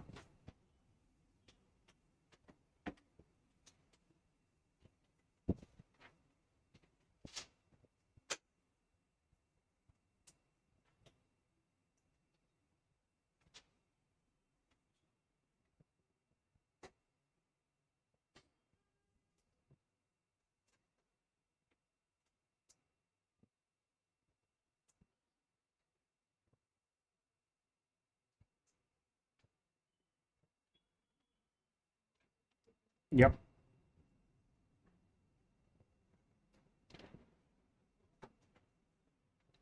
Section 43CA, sale of immovable property held as stock in trade. This is the same provision section 50C has if it is held as capital asset. This is the same provision section 50C will be having, where it is the immovable property is held as capital asset. This is immovable property held as stock in trade. Sale consideration will be actual sale value or stamp value, whichever is higher. Sale consideration will be actual sale value or stamp value, whichever is higher. However, where the stamp value does not exceed 110% of actual sale value,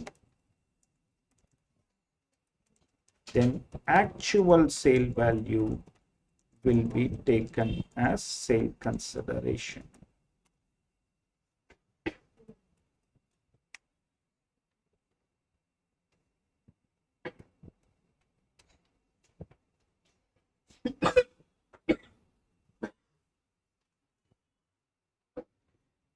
Am I clear to you? Am I clear to you? But the entire point is on what date I should see the stamp value. Okay? Date of stamp value, where advance is received by approved modes, date of agreement.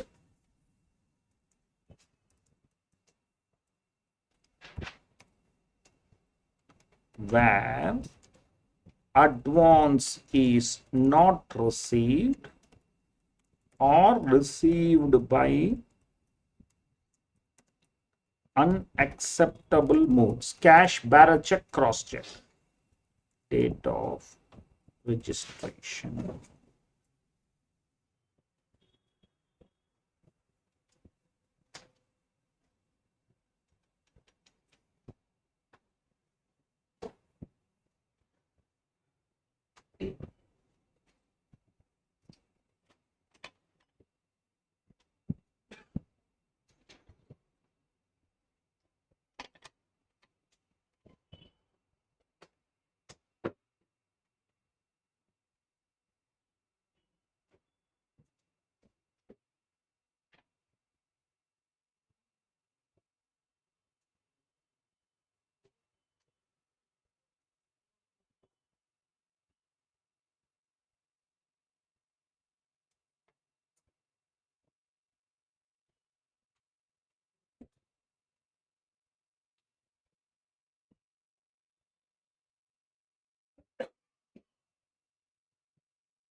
House 1, okay,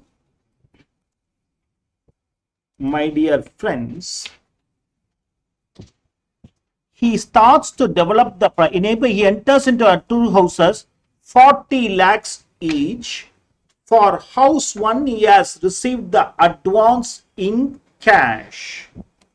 House 1, actual sale value 40 lakhs, stamp value as on the date of registration as advance is received by cash. Stamp value on the date of registration 55 lakhs, 110% of actual consideration. Since stamp value exceeds 110%, stamp value becomes sale consideration. So in this case, it is 55 lakhs.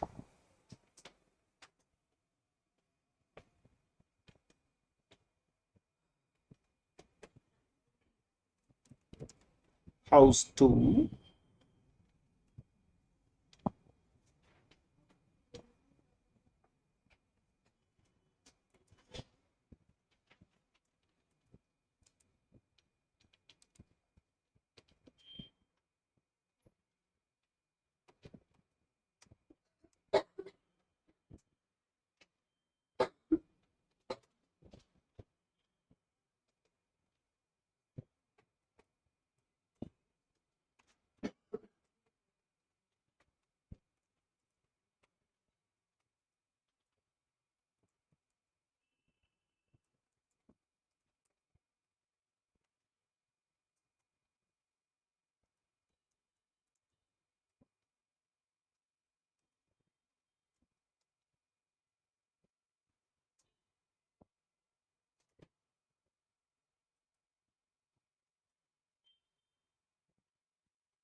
check whether you understood everything.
The same provisions for 50C also.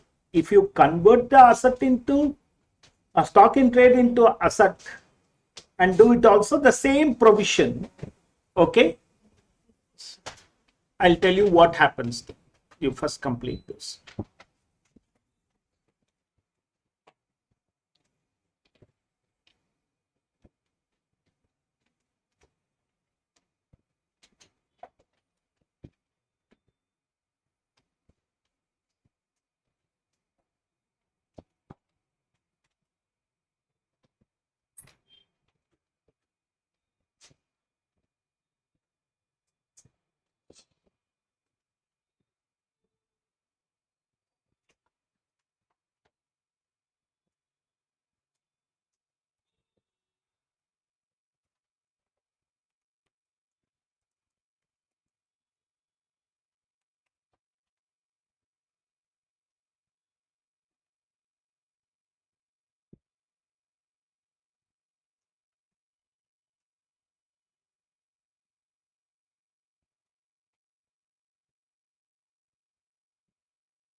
Okay. Suppose if asset is converted into stock in trade, stock in trade is converted into asset, what happens?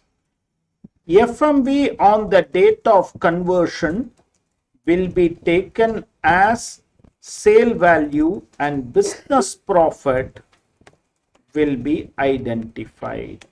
So FMV on the date of conversion, I will take it as if the stock has been sold outside. As if stock has been sold outside to a third party, I will take it and compute the business profit. If it is a depreciable asset, then depreciation will be computed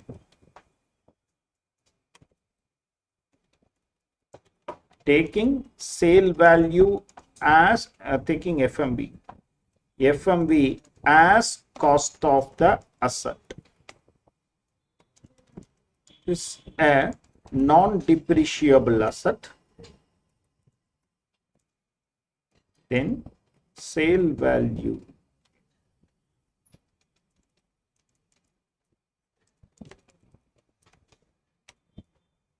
if it is a non-depreciable asset, I will take the fair market value as the value of the asset. Classification will commence from year of conversion. Whether to know whether it is a short-term capital asset or long-term capital asset from the year of conversion. If I hold for less than 3 years, less than 2 years, less than 1 year. So classification will commence from the year of conversion.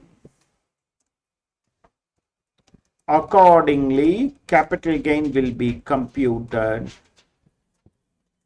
at the time of sale.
Am I clear to you?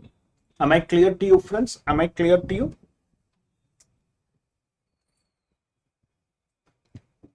X Limited a company in which whole of the share capital is held by Y Limited. So, you want to copy? Yes, sir.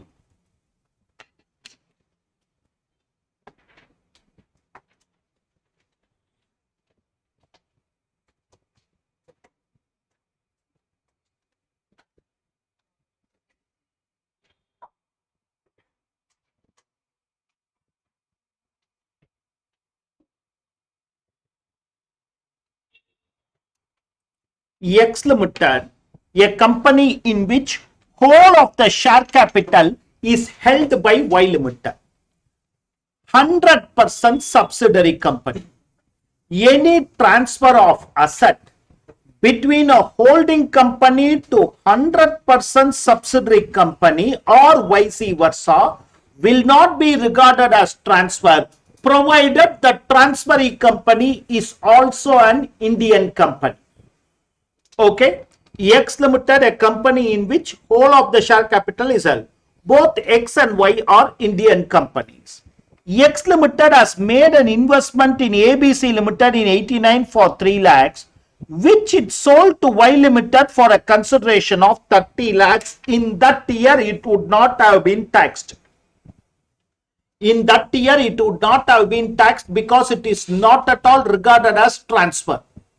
Transfer of asset by a subsidiary company to 100% holding or vice versa will not be treated as transfer, so no capital gain. The fair market value of these shares on now is on April 1st is 20 lakh. Y Limited disinvested 5% of shares held in the X Limited. That will not change the past transfer in any manner. That will not change the past transfer in any manner. So that information should not rattle you. Nowhere the law said that so much period you should be a holding company. And the transfer is also long back. But in January 22, by way of, it sold the shares of ABC Limited in March 22 acquired for a sum of 70 lakh. Discuss the issue with relevant provision and tax effect in the hands of X and Y in the relevant assessment year. Read through once.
Am I clear?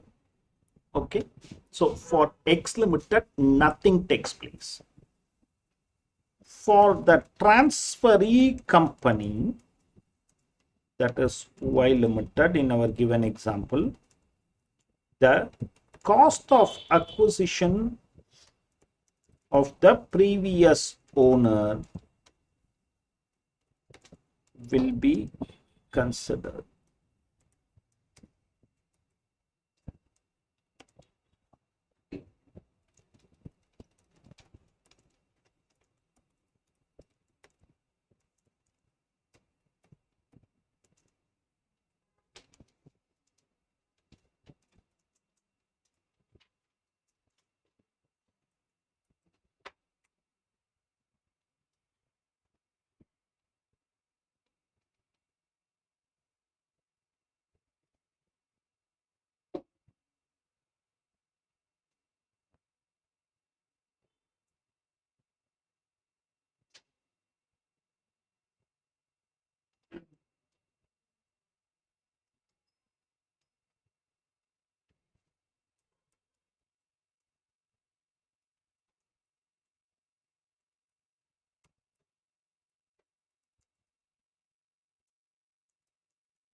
Sorry, I should have had one more line.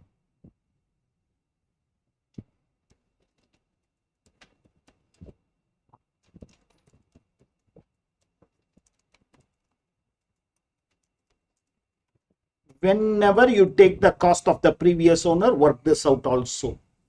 Whenever you take the cost of the previous owner, ensure to do as per law, the front answer followed by as per Manjula Jesha.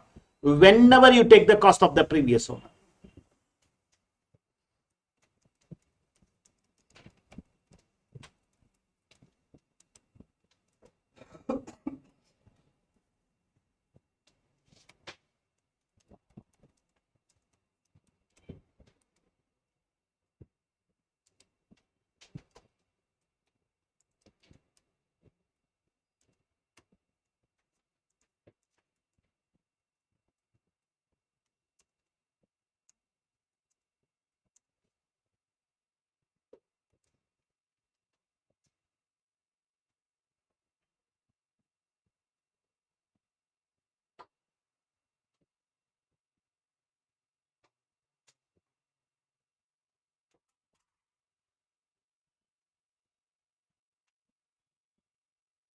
April 2010, 10-11. May I know the financial year 10-11 CII, please?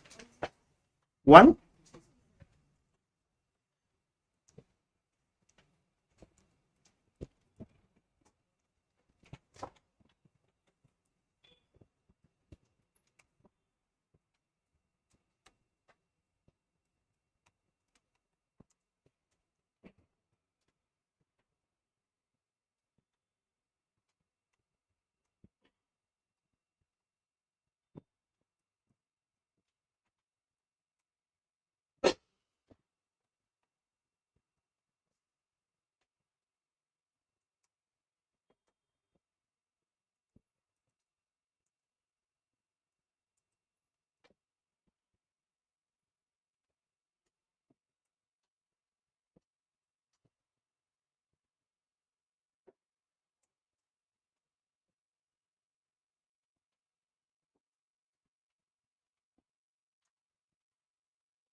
Yes, sir. No. Why he sold 5% of X Limited share? They sold the full of ABC Limited shares.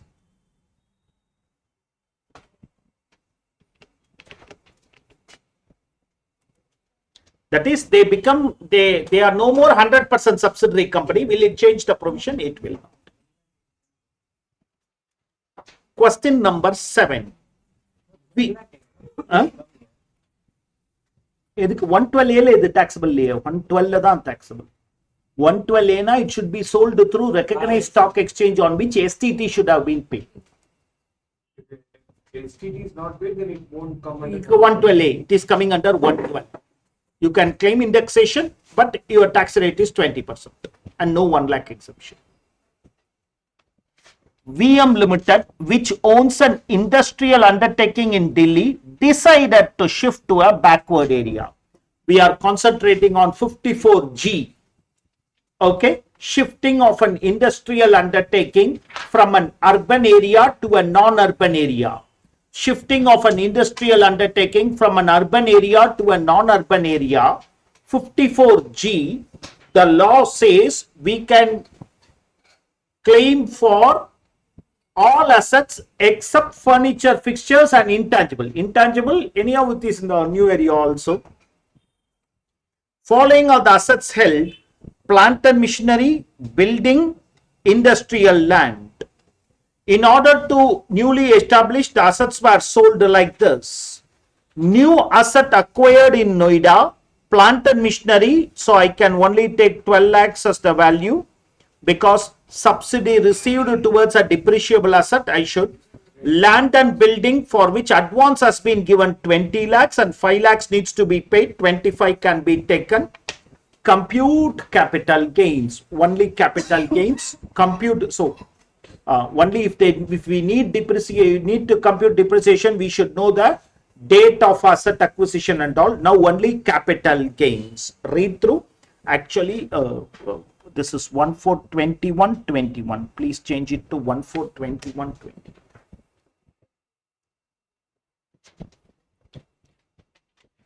Land is a non-depreciable asset.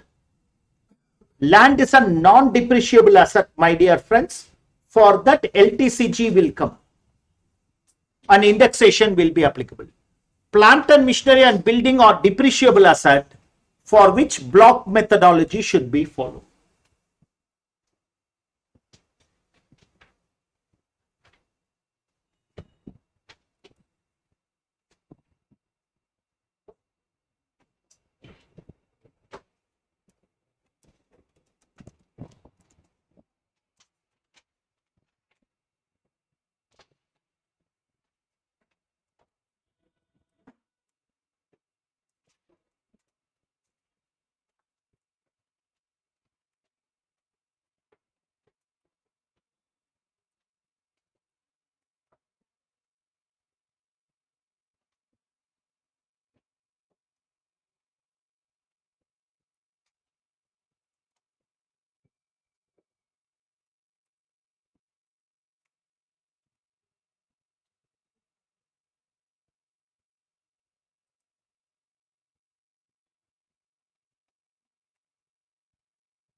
I wrote the theory, but didn't.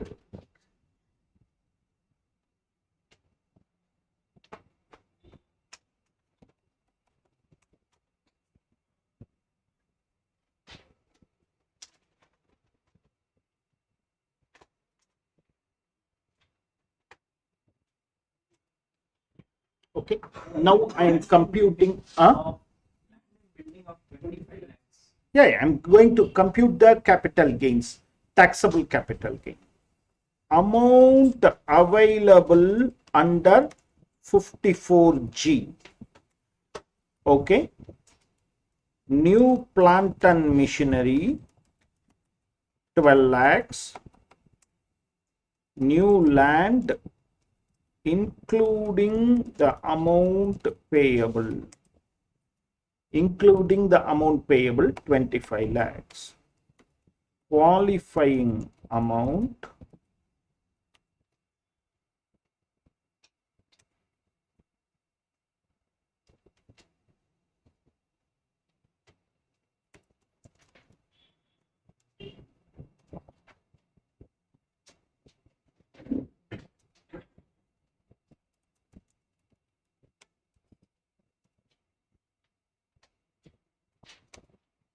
my dear friends, I have a LTCG of 25 lakh 49,000, STCG of 38 lakhs, and qualifying deduction of 37 lakhs. Which one will I provide? Technically, long-term. Technically, why? Because like short-term. Short term is taxable at a higher rate. This is the tax planning which we are expected to do. This 25, I have only qualifying amount of 37 lakhs. I will claim first against STCG. Suppose this is 40 lakhs, I'll claim 38 here and 2 here. But first against STCG, because STCG is taxable at a higher rate.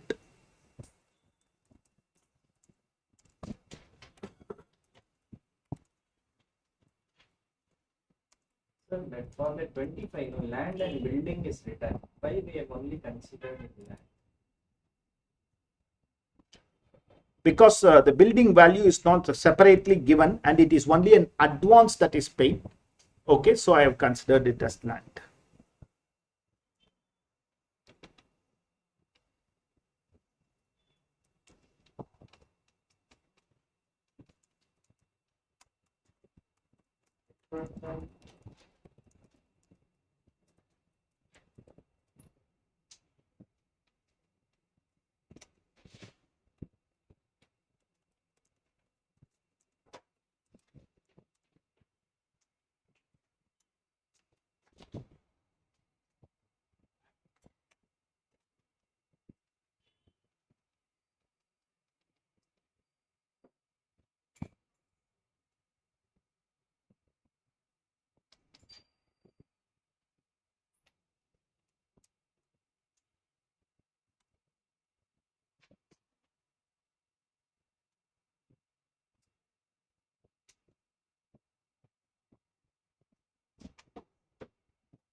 May I? May I? Yeah. A company with diversified activities decided to hive off one of their division as slum sales. The following information pertains to the said division, specify the provisions of capital gains. Okay, a quick recollection of the amendment which happened.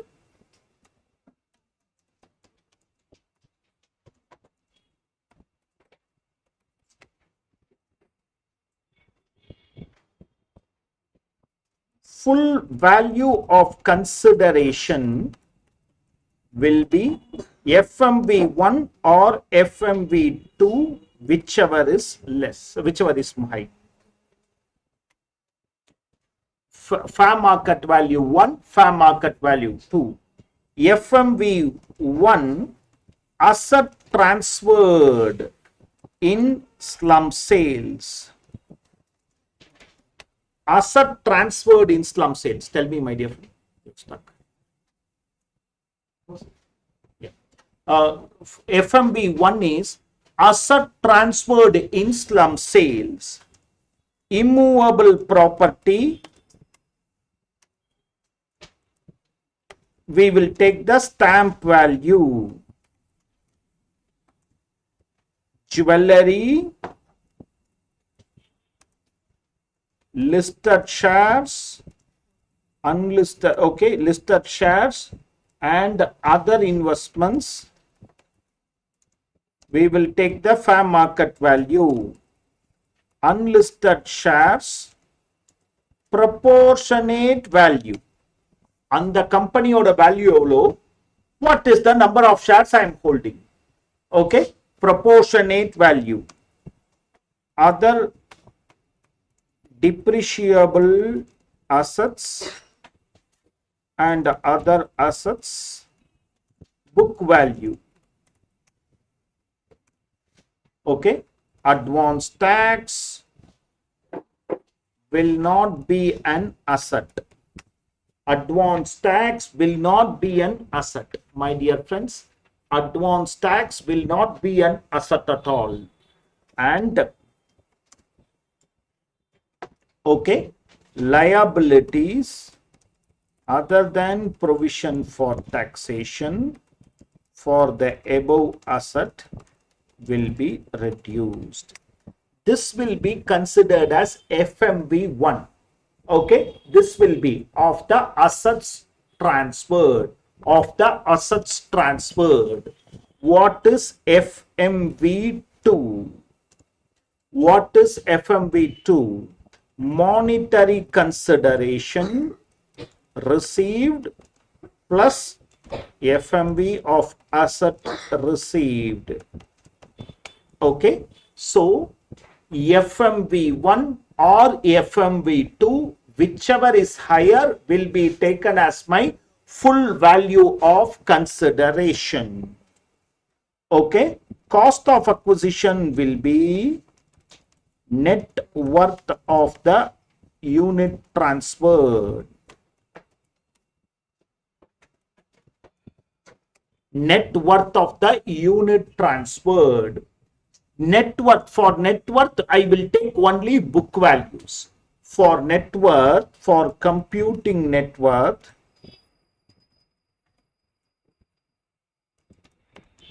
only book values will be considered.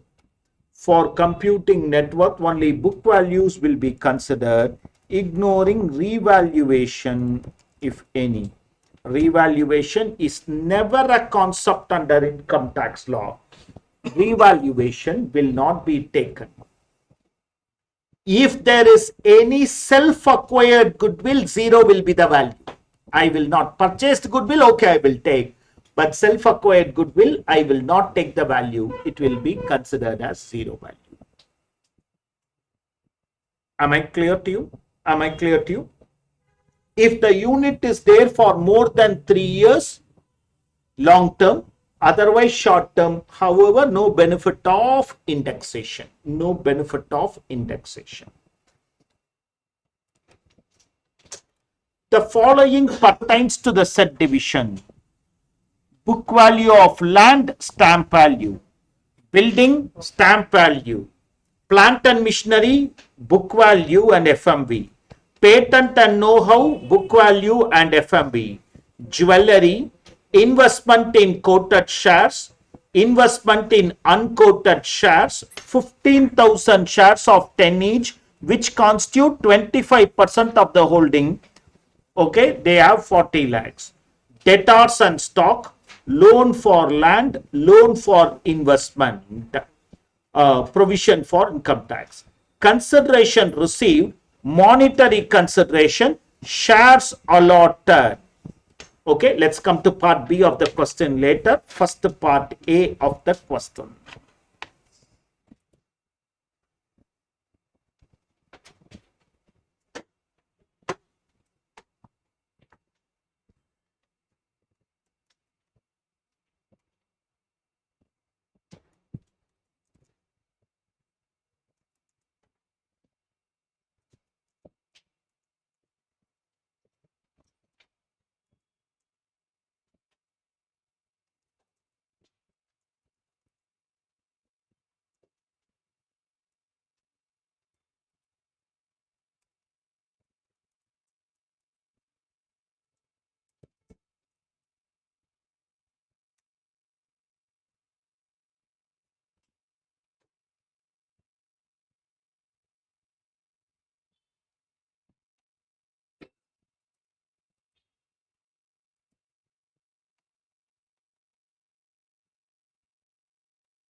Only book value should be taken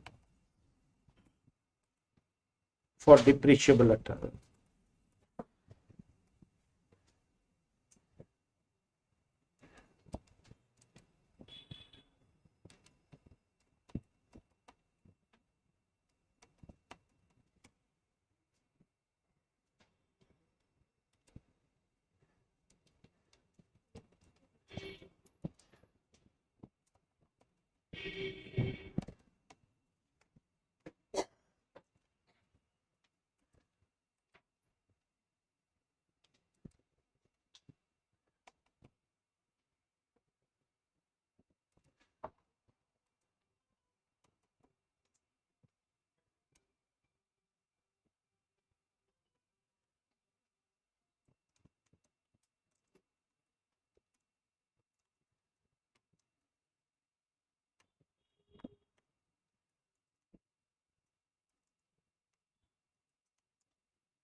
Purchase, if it is a purchased goodwill, then I will consider the value.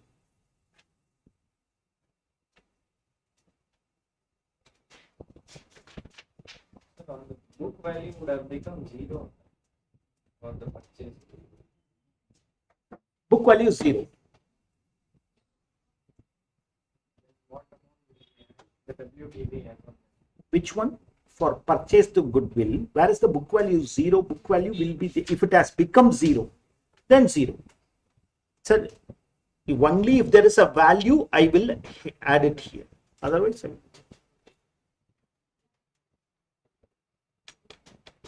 But amortization of goodwill is not allowed. amortization of goodwill is Not not allowed. The amortization is not allowed from the last year. Okay. What happens is, if there is an unamortized purchase goodwill, as it is carry forward.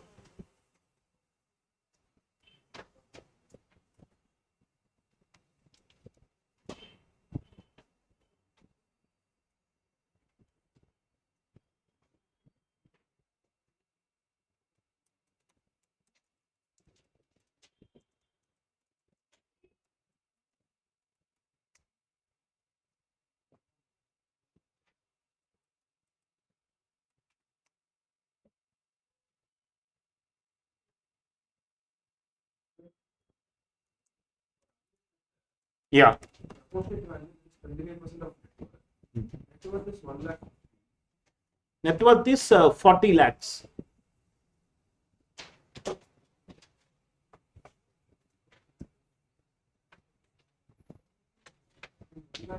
Lakh 1,50,000 is the amount invested. 15,000 shares of rupees 10 each. That is what will stand in our balance sheet as investment, book value. But net worth is proportionate value of that other company.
அது ஆமா ரெண்டுத்தையுமே. ஏன்னா அது வந்து ஒரு company கேட்க தவிர அது ஒரு யூனிட்டுக்கு நான் அப்போஷன் பண்ண முடியாது.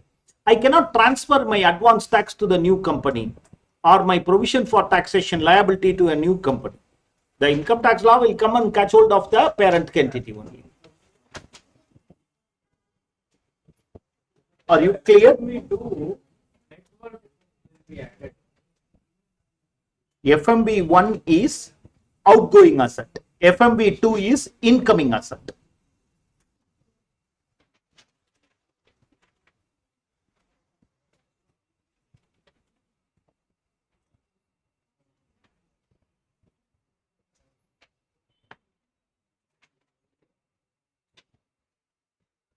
FMB2 is this, my dear friend. Consideration received is 1 crore plus 1 lakh shares. That's what is FMB2. Am I clear to you? Okay. Yeah. Take your time.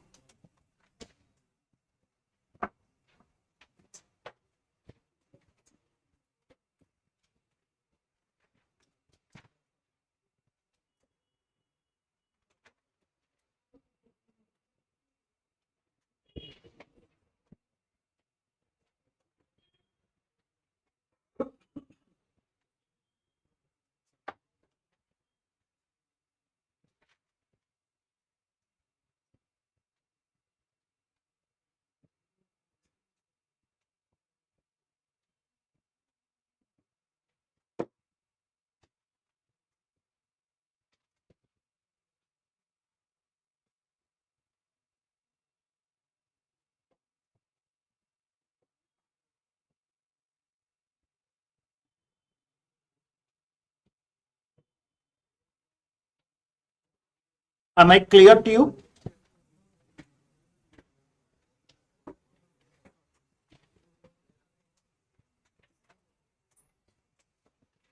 Part B. The other option available is to demerge the unit, in which case the resultant company will allot 30 lakh equity shares of rupees 10 each to the members of the demerging company. In this provision, what are all the in this option, what are all the provisions applicable? The other option, demerger, if it is demerger, no problem, no capital gains. No capital gains, transfer of asset in a scheme of demerger. But what are all the provision? All the assets and liabilities of the identified with that unit should be transferred. Common asset can be transferred at the option of the transferor entity. Liability in proportion to asset transfer, you have to transfer to the resultant entity. At least 75% of the shareholders of the demerging company should be the shareholders of the resultant company also. Okay? If these conditions are satisfied, no problem. For the shareholder, how will I compute the cost of acquisition of the shares that I have invested, resultant company shares? I got some 30 lakh shares, probably I get some 3 lakh shares. How will I compute the cost of acquisition? What price I bought the shares of the demerging company? Cost of acquisition of demerging company into this cost of acquisition is for total number of assets. Some assets are transferred to the resultant company. So into asset transfer divided by total assets. Repeating, COA of the shareholder, that is where the question can, otherwise it's a simple provision.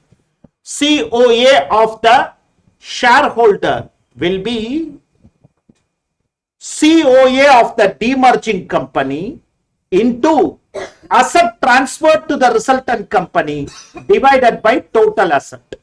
That will be my resultant company's COA. Okay? The balance will be, suppose I have invested 10 lakhs, in this 3 lakhs goes away, 7 lakhs is the cost of my demerging company's shares. That is the only thing we have to note down. Okay, can we quickly note down that? Okay, provisions of demerger. provisions of demerger. They should have for next. No. I'll write that also. No, the change of shareholding of the resultant company will not affect the demerging company's demerger tax benefits. Okay. Provisions for demerger. 1. All assets and liabilities of the unit should be transferred. All assets and liabilities of the unit should be transferred.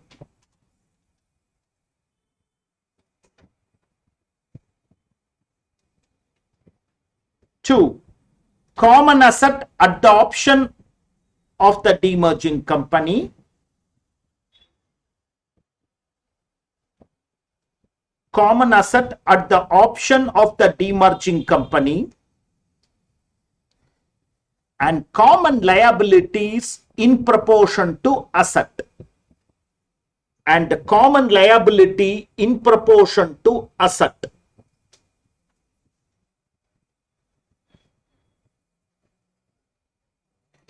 3. Loss in proportion to asset should be transferred.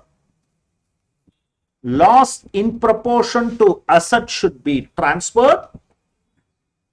Common liabilities. No? It should be in proportion to common assets or all? To all assets. Loss in proportion to asset should be transferred, and the resultant company can carry forward, and the resultant company can carry forward for the balance period. So already 5 years is over, means another 3 years only for the balance period. 4.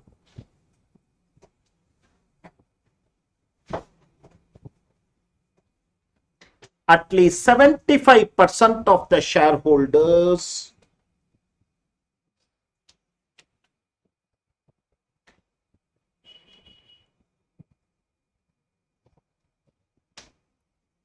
should become the shareholders of resultant company.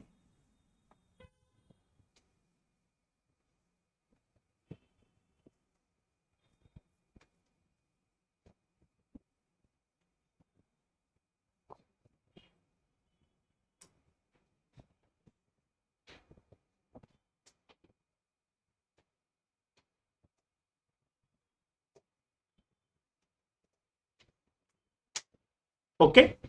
Next point is the important. For the shareholder. For the shareholder. COA of resultant company is equal to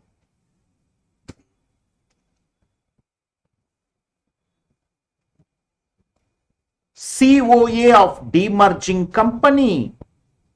COA of demerging company into COA of demerging company into asset transfer divided by total assets.